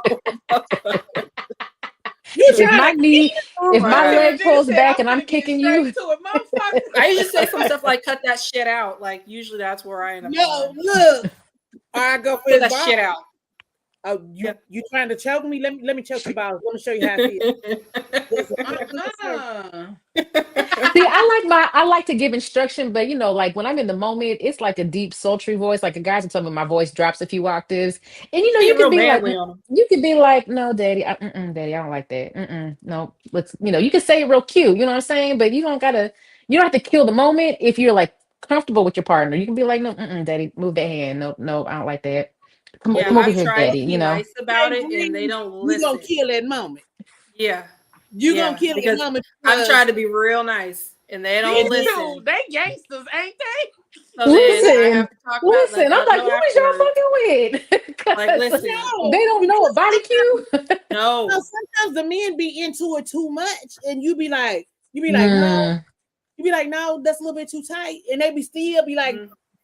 Be like, wait a minute, motherfucker! You trying to get your hands off of me? I don't want to be a fly on the wall in her bedroom. I swear to God. I know exactly what you mean. I know exactly what you mean. You need to camera. Then we have to discuss it afterwards. I'm like, so listen, your breath is bad. You need to eat, and you got to stop choking me. Like, I'm not going to say this again. Okay. We're not doing this 2 nights in a row. Okay. She hit him with the okay. Like you got a bad report card. Now we got to do a follow-up. Listen, now we have to discuss what we just went through. Remember when I turned around? It's because your breath was bad and you wouldn't stop choking me. So do better. Do better. So listen, nah, bro. We just gonna have to be done because you ain't listening. Like, yo, listen. But I'm with you. I'm with you, Leigh. Saying it all like nice and sultry and all of that kind of shit. Like that works for you. Respond better with those kind of cues sometimes. But I think, Nick, I think because I've been with partners who are in tune to what I want too. So like they're paying attention to my needs as well. So like but again, I'm a conversationalist. So beforehand, we talked about what I like and what I don't like and what they like and what we're gonna try. We've discussed it. Y'all didn't talk about brushing teeth. I'm gonna have to start spraying them with the water bottle. Now he might like that though. Yeah, he gonna be like, oh yeah, he needs to figure something else because it hurts. Knock it off. Go ahead and just drop that name so we know who he's talking about. Because at this point, absolutely not. Can't do it. I won't even use the fake name because then you don't know who I'm talking about. This weekend. Right. Can't even use the fake name. Jesus. Leave it anonymous. You definitely girls always get niggas girl, nicknames. We are notorious. Oh Lord. My one homegirl called one of the dudes she talked to Big Jeans. Big Jeans? Big Jeans. How did we get to that name? How did because he's too big for his little ass body? Yo, that's the best. I love it. Listen, we don't discuss names on our show too. We got some good nicknames, and they always come from somewhere. I give a good joke because you got to, but it's like, but Nik B's names always be real names, and it'd be messed up because like it'd be a name that it's like a real person's name, and I'll be like, oh, how's so and so, and I'll be looking for them, and like I've almost called a few people by their fake name because it was a real name. Yeah. So yeah, my names be fucked up. My name's and then so listen, I had told my family. I told my family about this one person that I was seeing, but I only used the fake name with them. And so then when that relationship ended, I referred to this person by their real name. They're like, who's that? And I was like, this person. They're like, that doesn't even look like that name. And I'm like, that's their real name. Yeah. Yeah. My names be fucked up. Oh, I love giving your people fucked up names. Mine have real names and yours have acronyms and stuff. Hella acronyms. They'd be like 15 names deep. Good times. Y'all so funny. Some other things when it comes to safety, communication, and consent. So how do you all establish your safety outside of safe words and all of that kind of stuff? How do you generally give consent or communicate consent? I'm a big vibe person. I think anybody that I've interacted with on that level, we've already discussed it. I can't even get past it. Like I discuss whatever. Like if we have discussed it, we know what's up. And if the energy is there, it pops off top. You know what I'm saying? Like and I feel safe enough. Like if we don't have a good conversation about it, we don't ever even get to that point. So and I'm over here laughing at myself because in my head I'm thinking, I mean, I consented when I tossed my panties across the room. You didn't catch that? Like the fact, like that was me agreeing to this. That's how I know that I'm ready to go. Nick, girl, I don't know that I really talk about it too much ahead of time. It's just, you down. All right. She's not a ahead of time talker. She's like an in the moment person. And I'm like I typically know if I'm not interested in someone. If I don't want to engage with sex with someone, they're usually not coming back to my house or I'm not going back to theirs. Right. Especially if it's the first time, because I'm usually not that kind of girl that on the first date that I'm down to like go have sex under a bridge on the backside of my car after a football. That's happened, but that was so goddamn specific. So, but like on the first time, I'm usually like, oh, we're going to somebody's house. I'm not going to go to your house if I think that it's going to lead to something that I don't actually want to do. But I will go if our conversation has been flirtatious, if we've kind of had an interesting day of, foreplay, communication, stuff like that. But but I've never really flat out said, hey, did you want to have sex tonight? Because I'm okay with it if you're okay with it. Like, I've never done that. Kind of know. Yeah. I think sometimes for me, it is that sometimes for me it's that awkward space because I'll be like, I want to do it, but I don't really know for sure if I do. Because you be like vibing and having a good time, and you be like, I really don't know if I want to fuck you because I don't want it to ruin this moment. All right, fuck it. Come on. Okay, come on. But it's usually not necessarily like a yes. So I'm with you, Nick. Like, we've talked about it. Yeah, but it's not a direct. So this is what we're gonna do next. Like, we've talked about it and we've had all of this conversation or whatever. But when we actually hang out or we are around each other and all of that kind of stuff, there is never really a kind of feels awkward. Like, for me, if I were to talk about it ahead of time and say, okay, so tonight, like, you're coming over, we're watching movies, and then I was thinking, we can do what we want to do, right? So then in the moment, I'm just sort of sitting there like, so do you wanna, like, hell yeah, like, it feels now it feels corny because we've taken this continuity out. Yeah. But see, you got to be able to like feel the energy and the vibe. Like, I'm gonna touch your leg. I might touch a little higher up on your thigh. I might, my hand might go on your shoulder a little bit longer when I talk. I might lean in. Like, you're gonna get the sexual energy from me that's gonna give you the consent. Like, if I'm not close and in your space, ain't no consent. And that's what I'm saying. Like, I wouldn't necessarily go over to your home and be in an intimate space with you if I wasn't already in that frame of mind with you. That's where I say, like, I don't know that I can just sit here and be like, okay, this is what we're doing tonight. Do you consent? I consent. And I know that's the mature thing to do, to, use your words. But I don't know why, bitch. You always gotta make shit sound so like structured, like, sweet. Because it doesn't have to be conversation. She reads directions. She literally read the directions to Uno while we were playing it. I can't with her. When you say have a discussion with somebody ahead of time, there are ways to have sensual conversations without it being awkward, without it being so like black. Like, yes, it's black and white, but it's comfortable. Like, you don't have to be like, check yes or no. Be very cut and dry. Right. But the point, I am a little black and white with that. But I guess my point is that, like, yeah, when you want to engage with somebody on that level without it necessarily being so incredibly laid out. Like, if you're both flirting with each other, I'm like, at some point, if you don't want to flirt, you shut that down, right? And same with, like, you kind of feel those things. So that's why I say it doesn't feel like this formal conversation for me. If I'm into you and I feel like you're into me, and then you're inviting me over to Netflix and chill, we all know what that is. Like, it doesn't have to. And chilling. Because you're trying to get through the movie. I've been trying to get through the movie. We're like, wait, can we first? Give me 10 more minutes. The movie's almost over. Like, yeah. And see, for me, it's like sometimes I don't want to have a conversation. I mean, we can say if we're in a group setting, and because I'm a big ass flirt. I flirt. I flirt. I'm a flirt. And my eyes. A lot of people say my eyes, they tell the whole story. So if I am having a whole conversation with my eyes with you, I'm going to take you down. That part. That part. And it's like, I mean, that was coming. I'll look at you and I'll be like, I'm going to climb that tree tonight. And, we'll flirt. We'll go back and forth. And it's like, it's unspoken, but we both know what's going to happen.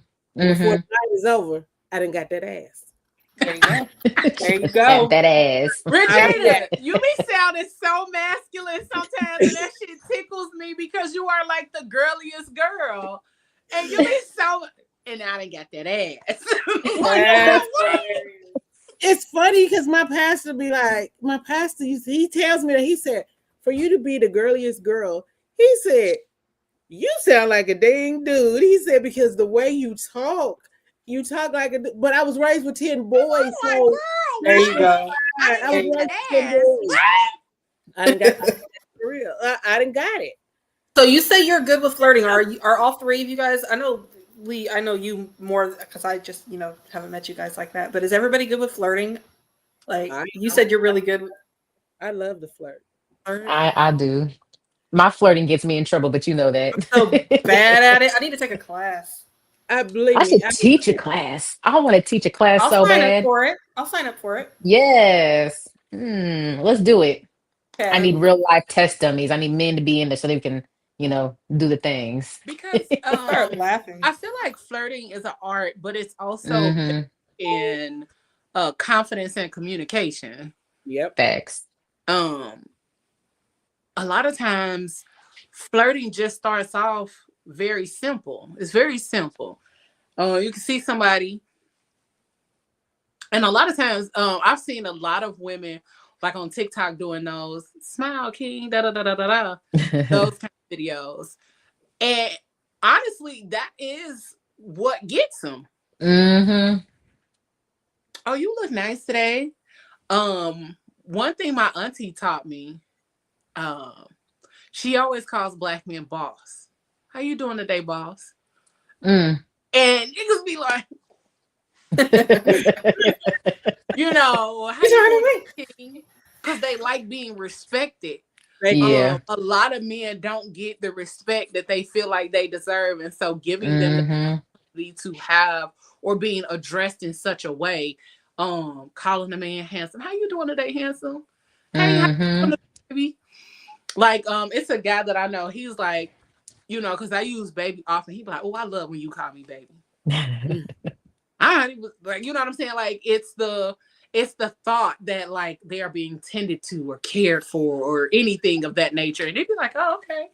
I mean, I wasn't like that, but I was just saying it. But also, you know what? I'm sick of you. Wait a minute, I'm cracking up at myself. One dude, respect my jaws. Not respect me out my draws. That's hilarious. No, I was just thinking about this one dude, and this is me. This is why I have a hard time flirting, and I'm too goofy, I think, to flirt. But this one dude was like, "Yeah, you can call me daddy." I was like, "What up, pops?" Like I don't. It just sounds weird me calling you daddy. You're not my dad. Get out of here. But see, you don't have to. See, I mean, because some women don't like saying it, and some women don't like hearing it. Yeah, it's weird. What you could have said though, you could have said instead of pop, you could have said, "Well, what's up, Poppy?" Poppy. You got to find what words you feel confident using. It's not even a confident thing. I just start giggling at myself like, this is so corny. Okay, but to your advantage too. Use your silliness to your advantage. Because a lot of times when you flirting and you being silly, you can touch. Touching is flirting, like and touch. You know what I'm saying? Why the tongue gotta come out? Touch their arm. Men have a thing about their arms being touched. Yeah, or like their chest. Arms and chest is the thing for me. Okay, I can try that. I can try it. I'm gonna do it next time. Listen, I'm gonna tell you this: the small of a man's bag, they like that shit too. Like it's not just a woman thing. That's like I'm close, I'm personal, but it's like a light touch. And they be like, they might toot that thing back at you if you do that shit. Yeah. Men be out here arching it too. They just don't be they don't be arching it back into it. Listen, small of it. They like that. Listen, they like from what I've experienced, men like some of the most random things that we don't even think is a thing for them. But like she said, the smaller they back, the smaller they back, or their hands. If you it's like caressing their hands or something. Men love to be touched. They do. But it's the way in which you touch in a soft way, you're flirting or you're being intentional with them. Yep. I know, like for me, what I get stuck in a lot, Nick, and you know this, is that I provide a safe space. I listen. I love to hear men talk and share their stories and tell me stuff. And when they start going, it's an endless conversation. But they love that, and it's like they almost start to look at me differently because they're like, "Damn, I can talk to you. I feel comfortable with you." And I'm like, "Okay." What Pablo say? Respect me out my drawers. Chris, you gonna safety their asses out of their drawers. That's what you gonna do. Call him Mr. Pop Pop. Okay, Pop Pop. Listen. Right up your alley, huh? Hilarious. But men do love to feel wanted. They do want to feel wanted. Yes. They got to chase all the time. Yes. No, listen, the top of the bald head is one of the erogenous zones. Like that's like that spot. There's so many spots where you can just like tickle a little bit and the man will just fall down. I'll tell you what. I'll be tickling Sammy's. You know I do. Strip club. Listen, she's so awkward at strip shows. She literally tickled the stripper. She literally was like, okay, and did this shit to the man. And he's looking like, what? But listen, because he came over to me. And then she crisped the dollar and put it in his drawers. Had to let him know he was getting that whole dollar bill. And then I was like, my God, what lotion do you have on? You smell good. Like, yeah, girl, don't take me to this. She's so special. I swear to God. I mean, like, I felt like in that moment that he probably went through all this work to get nice and lotioned up and smell great. And ain't nobody paying attention to his soft skin. So I was like, you got some great lotion and you're doing a wonderful job tonight. Here's $1. And I did a little tappy tap on his belly button and I sent him on to the next girl. That man probably had a praise kink. That's why he stood there for so long. Probably. He loved it. And he got my last dollar that was in my wallet that night. She's so proud of that. Oh God. I can't. And he probably felt so good. Like, I felt like I did something different. Like, he probably wanted to stop and have a conversation with you. Yes, like I was willing to talk to him in the club. You know, it's like, how was your day today? I know you had things going on before tonight. You know, did you get all your things done on your list today? Obviously, you lotioned up. I think you're doing a wonderful job. You used a good moisturizer. So. Mm-hmm. I was like, is this jojoba oil? Like, what do you have on? where can I get some? She gets on my nerves. She gets on my nerves. So one more thing before we get into this conversation about this test. Outside of like safety, communication, and consent, of course, there are the comfort zones. So knowing where and what your person likes, knowing that that they may not be okay with biting, being restrained, or the intensity of whatever it is that you all are doing. So communicating those things. If you like to be bitten hard, say you like it hard, but also you don't have to always say that. You don't have to say, I like being bitten hard. If they bite you, or you could just say, I like being bitten. They bite you and you want it harder, you can always consent. Oh, you can bite me harder. You know, you can always add on to give more consent and things like that. There are different power dynamics in primal play. So when it comes to if one partner tends to take charge and then the other one is like, you know, you got to make sure that the consent is there. Even though we've all literally said we really don't be having conversations about it. Oh, I'm gonna work on it. I'm gonna work on that. My cue is and then emotional readiness, making sure that your person is ready for primal play. Because sometimes primal play can stir up old emotions or traumas and things like that. So you have to make sure your person is ready for those kind of activities and ready to participate. But you also have to be emotionally in tune or an emotionally intelligent person to know that if it gets to that space, then you know when to back up or stop. Yep. And then lastly, aftercare. You gotta have because niggas, aftercare is important. Okay. All right. So, aftercare includes grounding and reassuring. Okay. Grounding means bringing your person back down, getting them calm, getting them relaxed, getting them back to themselves. Yes. Reassuring them. You did a great job. This was a good thing. Blah, blah, blah, da, da, da. Getting them all of that good stuff. Yep. Hydration. Making sure your motherfuckers got something to drink. Yes, because I will lose all of my fluids and be dehydrated afterwards. Listen, that baby wet. And then outside of hydration, doing an emotional check-in, and then affection, cuddling, all of those kind of things. Those are part of aftercare. Mm-hmm. All right. Very important. I don't do a good job of none of this. Is that why you over there chuckling so? Because I'm thinking aftercare is me getting him that breath mint and something to eat for one. Then I'm also like, you were sweating on me, so obviously we need to get some Powerade. You lost all your electrolytes on my face. Like, I'm sorry, and this is why I can't take myself serious, because I am absolutely listening to everything you're saying, and I'm giggling at myself like I ain't got no god dang sense over here. But I'll tell them they did a good job if that's what I need to do. If that's what I need to do, I'll tell them he did a good job. Good, congratulations, you got it. Not congratulations. You said you did a fantastic job. Bang up job. Pat him on the head and send him on his way with the breath what I'm thinking. And probably next time I engage in some adult activity, I probably will pat him on the head and think about this conversation. Like, I was told to reassure you that you did a good job. So congratulations, you got it. Did not. I was told this is how it goes. I'm gonna make you a poster for your room. You got it. I'm gonna make you a poster for your room with the checklist, so you can look up and be like, "Okay, I did that. I did that. I did that." I did this. Oh, wait, we got one more thing to do on the list, so she won't forget. Now that'll be some funny shit, because she'll be like, and she would too.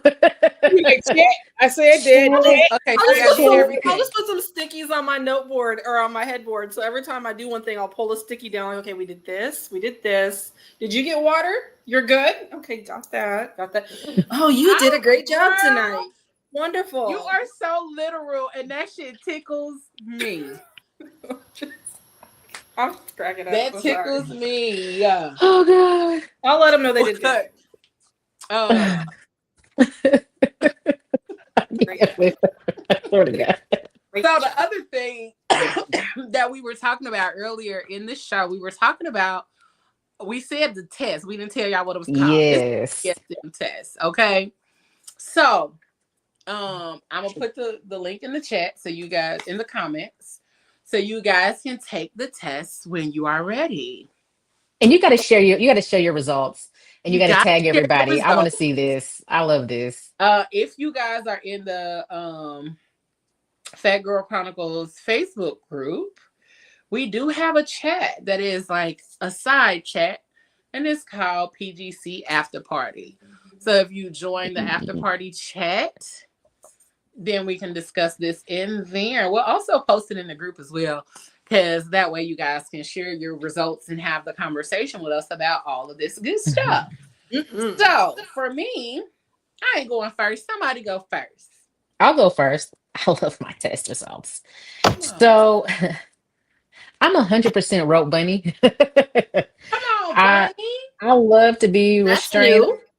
It's not that, well, the 100% is that's it was higher. It was high up on my list, but it was never 100%. But it's 100% now. 98% voyeur, 93% switch. All of these are pretty like high up in these numbers. Experimentalist, submissive, exhibitionist, primal prey, dominant, non-monogamous, vanilla brat tamer. So those are like my top numbers. Oh, so yeah. I was excited because the first time Nik B is actually the one that gave me this test, because she got this from the guy with the contract. And we never talked about my guy with the contract. Oh, we did not, but she had a guy with the contract. But when we took the test, I was very vanilla, because I was like, I don't know how to answer these questions. The second time I took the test, vanilla dropped, and it was like very more, and then the more that I like did some things and experimented and learned myself and learned partners and, got more comfortable with the test and honestly answering, the numbers changed. And I was like, yeah, I like that. And I got to go back and add spitting in there now, so. Yeah, because now you like that too. I like it now. Yeah. I ain't mad at that. Yeah, it's funny. The guy who gave it to me, he'd be so interested to know that his test has been like shared around so many times at this point. But I remember when I first took the test, much like Leigh, my top score was vanilla.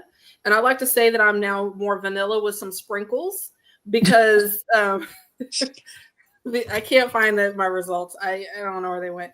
But I like Leigh was saying, when I became a little bit more comfortable with some of the questions, because I think I took a lot of them really literal at first, that I was scared to answer even though I was the only one reading my results, I was a little scared of what my results were going to say about me and the impression that I would have of myself. Like, am I a bad person because I like to be restrained? Like, does that mean something's like weird about me? Those sort of taboo type questions that you have with yourself.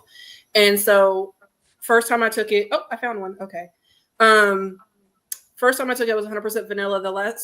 The next time I took it was actually in 23, and my things switched. I was 100% switch, and then I was 88% voyeur, only 80% vanilla, and then I was also 80% submissive. I found when I was taking the test today and didn't finish it that I was much more submissive than I had been in the past. And I was like, I think I like to be like a little pillow princess. I think I like to be tossed around and flipped and you take charge and, flat hand me, don't see me, like I think I kind of like that. So I would say that if I were to take this again right now, that my submissive numbers would be much higher than they were. I think that a lot of women who have been single for a long time or have had to take leadership roles either in their relationships or in their lives tend to lean towards submissive in the bedroom, because it's that shift in power dynamic where they, like, I have to do this on my everyday life. I don't want to do this with my partner. Yeah. I see that a lot. But I see Auntie Regina shaking her head. She like, Yeah, Regina, what were yours? What was yours? Okay, so I'm 100% switch. Okay. 100% voyeur. 97%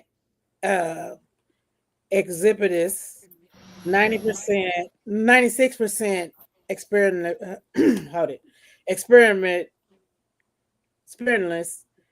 93% rope bunny. 87 rigor. I don't even know what that is. 84 dominant. 60 primal prey. 59 non-monogamous, and 56 brat tamer. Did you agree with your results? Like, once you saw them, were you like, this is pretty accurate, or were you surprised at any of your results? No, that's me. Yeah.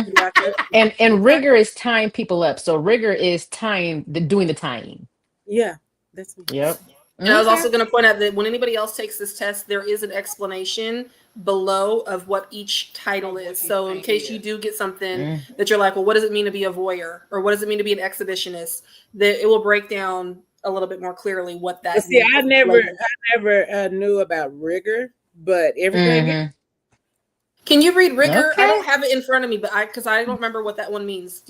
Is there an explanation for that one? Well, mine's a screenshot. Oh, it's a screenshot. Okay. Yeah. So rigor is when you tie somebody up. So rope bunny and then rigor go hand in hand. Got you. Yeah. So you like to restrain people and take control. I do. I can see it. Listen, I can see it all up in her body language. She said, I'm like, yes, just don't hog tie me. Huntsy. Listen, let me be able to break out that shit. But I don't want to be like hung from somebody's rafters like a piece of like. Listen, I've been tied like that before. You were hog-tied from Gwen? No, the porn star. He had me hanging from the rafters. Okay. Yes. Hey, that's complete. Like, you have no control at that point. You can't even squirm out of that. You don't want to squirm out of it. Put me down. I'm heavy. You're not gonna have me in here looking extra plump with the rope going through my fat rolls like a Sunday ham. Now, believe me, girl, you is insane. You overthinking it. You don't believe me. You overthinking it. You don't want. But I understand because the fluffier you are, I don't want it. know what it. The fluffier you are when certain things take place, you start wondering how getting you in your look. head. Yes. You start wondering how you look to somebody who's doing that to you. Like, do I look like you're here looking like? But if they get the pressure, apparently it's looking good to them. So they like to them. it. But mentally, I'm in my head. I'm like, bro, I swear I look like a baked ham. Exactly. You know. Go ahead. Get out of your head. I look like and then you just swing in there. Get out your head. I feel you though. I feel you though, because your self-image of yourself is blocked for stuff. I feel you. I'm gonna break this damn hammock. Okay. And baby, ham for everybody. So my not ham for everybody. So my results were 100% switch, 95% primal hunter, 94% primal prey, 92% rope bunny, 92% experimentalist, 87% masochist, 85% brat, 83% degrader, 81% sadist, 81% brat tamer, 80% owner, 80% master mistress, 79% non-monogamous, 79% submissive, 77% rigor, 77% rigor, 76% dominant, and 75% voyeur. So what I hear is that you are primarily switch, but in your switchness, you would rather be in control than be submissive. That's what it sounds like. Which is odd because you said you were a sub before. I was. But that's why I said I still have sub tendencies. I think because of the fact that I haven't been in the lifestyle for a while, but also I've been educating myself a lot more on other dynamics of BDSM and that, and even redefining what relationships look like for me moving forward in my life, which is why I think I got these results. Is because right now I would love to be full sub, but be in control at some point in the midst of that. So I can understand the switch. But also, as much as I used to be submissive, I think just because the place I'm in my life right now, I don't have a choice, so that softer side is not very present. So I am very dominant across the board. So yeah. Okay. But I do like taking control. I like taking control. As much as I like the other person taking control, I have learned that I have them like stints of time where I'm like, nah, shut up and listen. Shut the fuck up and listen to me, sir. I'm tired of you talking to me. Shut up. Like, and I really just be wanting to say, I really be wanting to talk to a man like that. But like my programming will like switch it. And I'll be like, oh, and I'll be like, I should have just shut the fuck up and listen. Snatched his ass up with the C, not the L. With the C. Snatched his ass up like, shut up. Yeah, but also that's what like we was talking about earlier, the energy. Sometimes the energy of the person will switch your energy to something like, I want it to be dominant, but why you coming here making me all soft and shit? I'm trying to be a thug. I'm sorry, Daddy. And now you done came in here making me be all, oh my gosh, pretty princess. soft. Right, pretty kitty and shit. Now I'm mad. Now he got a brat tame you, right? Oh god. Yeah. Now I'm mad because you didn't came here with this soft ass energy and I wanted to be a thug. Fuck you, man. Fuck you. Insert jazz music here. Right. Just respectful as hell. Like that's that training. Respectful as hell. Fuck you, sir. Oh my gosh. Respectfully. Respectfully. If you feel me though. If you feel me. But I also have recognized, like when I saw this 85% brat, I chuckled so hard. Because I be ready to brat so hard. Yo, I brat big time. I'm I be ready horrible. to brat so hard. I need an example. What do you mean? Tell me. How does it go? I'm a brat. Like I noticed this more recently in more recent situationships that if I don't get my way, I literally pout. I was like, I had to catch myself. I was like, bitch, are you pouting?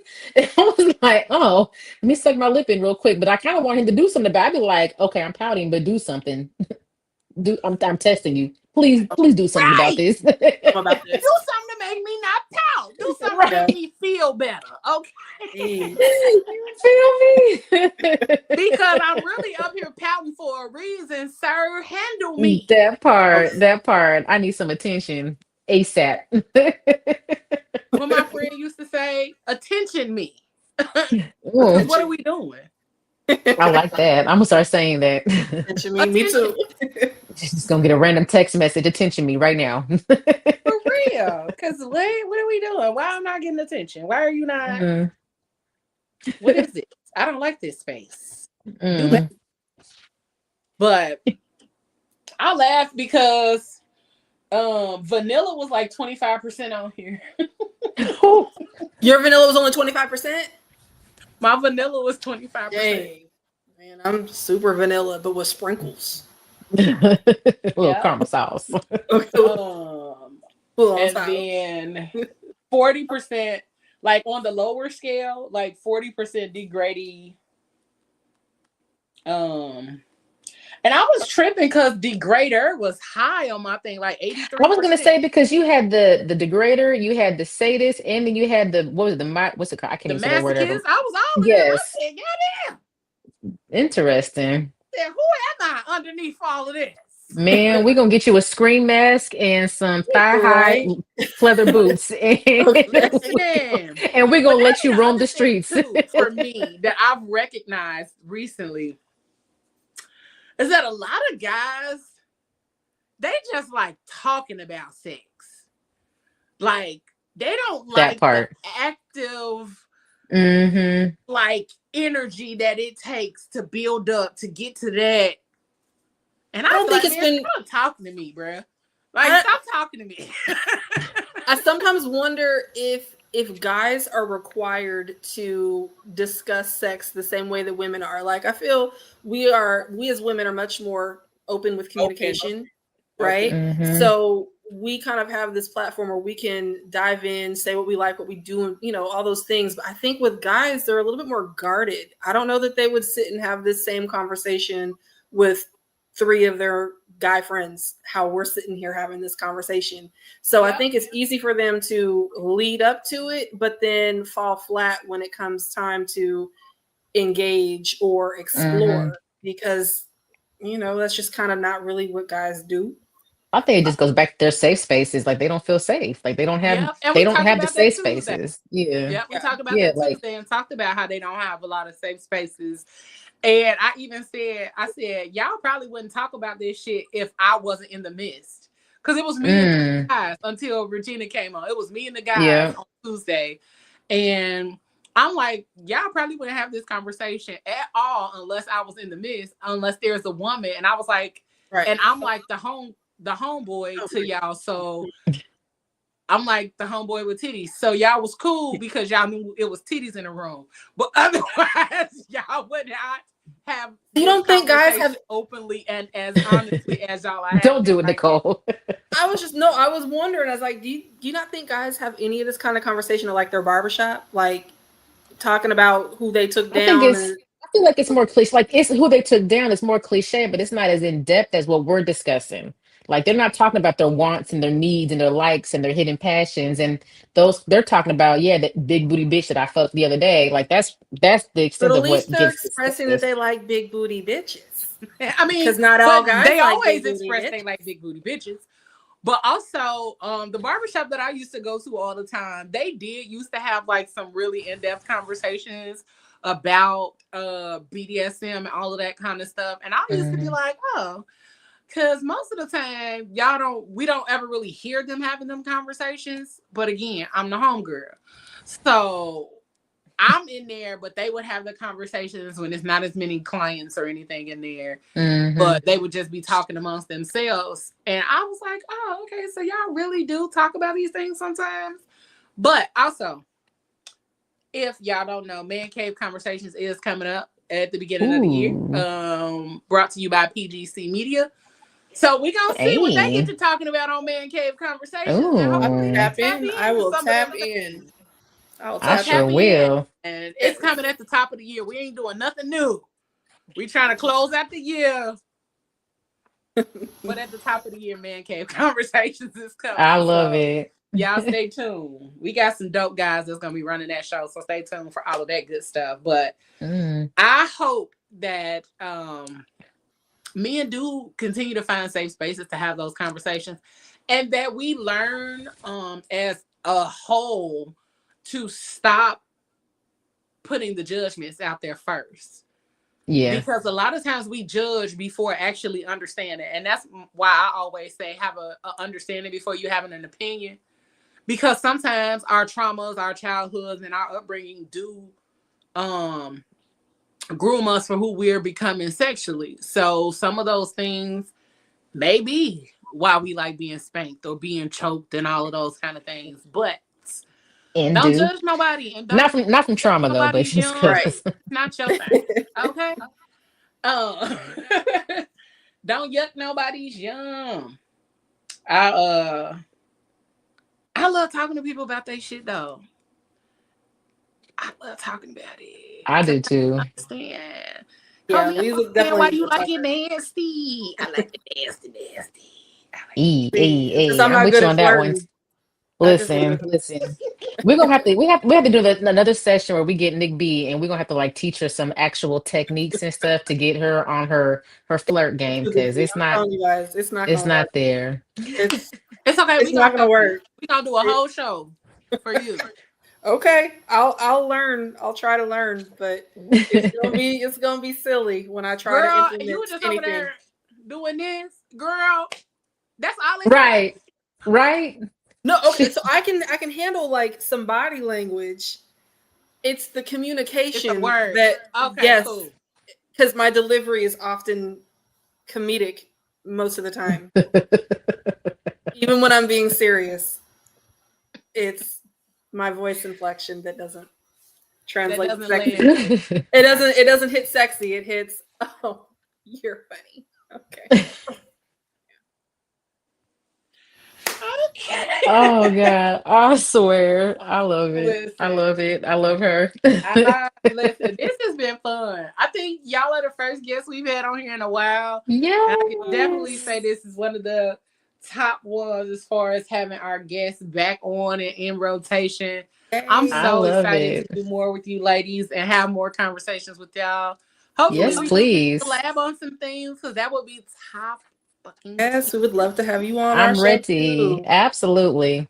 We got to jump in this after party because I want to see some of these test results. Listen, I'm gonna add you. I'll send you the link so y'all can join the Facebook group. I think y'all are in the Facebook group, but I'll send y'all the link to join the chat. Okay. We talk a little bit about everything in there. But I'm gonna put the link in there, and then I'm gonna encourage sharing them results. Don't be shy. Don't be shy, y'all. But we want to thank all of you all who tuned in tonight. Thank you for spending your evening with us. Your Friday night with the Crazy Rich Aunties. You can catch us next Friday because next Friday it's going back up. Okay. Let me see. Next Friday we talking about what? Nope, wrong one. Not that.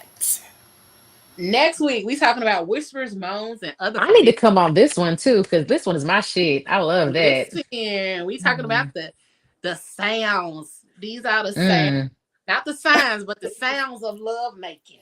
Next week, I'm gonna be all up in that chat. My girl Nichole, the vixen, and then the following week, we just discussing. We are discussing silk, leather, and latex. The fetish of feeling. Ooh. I like it. And then we are ending the month with soft power, exploring caregiver dynamics with our guests, Miss Kiki Love and Miss Nisha B of Orgasmic Melanin Goddess. Ooh.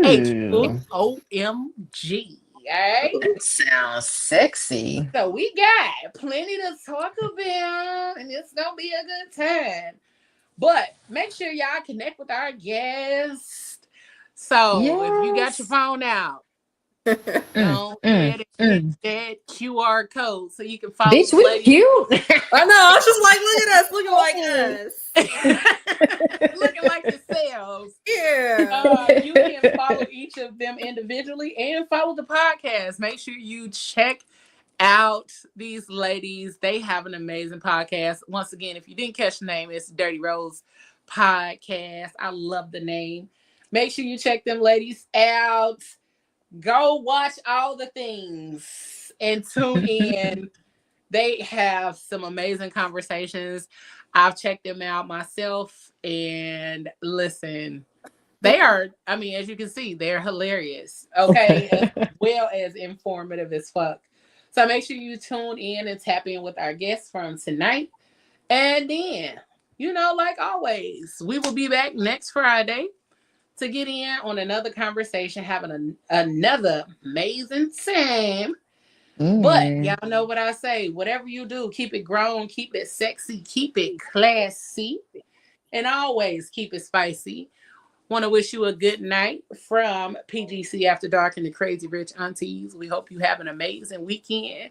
And make sure y'all go like, share, follow, and subscribe to the YouTube channel for PGC After Dark and PGC Media and the Fat Girl Chronicles. All right, y'all? We up out of this thing. We appreciate y'all to the fullest. Is that the right one? Bye. Nope. But I'll put the link for the test in the after party chat, and hopefully we get to see some results. We love y'all. Thank y'all for tuning in, and we will see y'all later. Bye. Trust. Dependency. Love. Respect. Passion. Pain.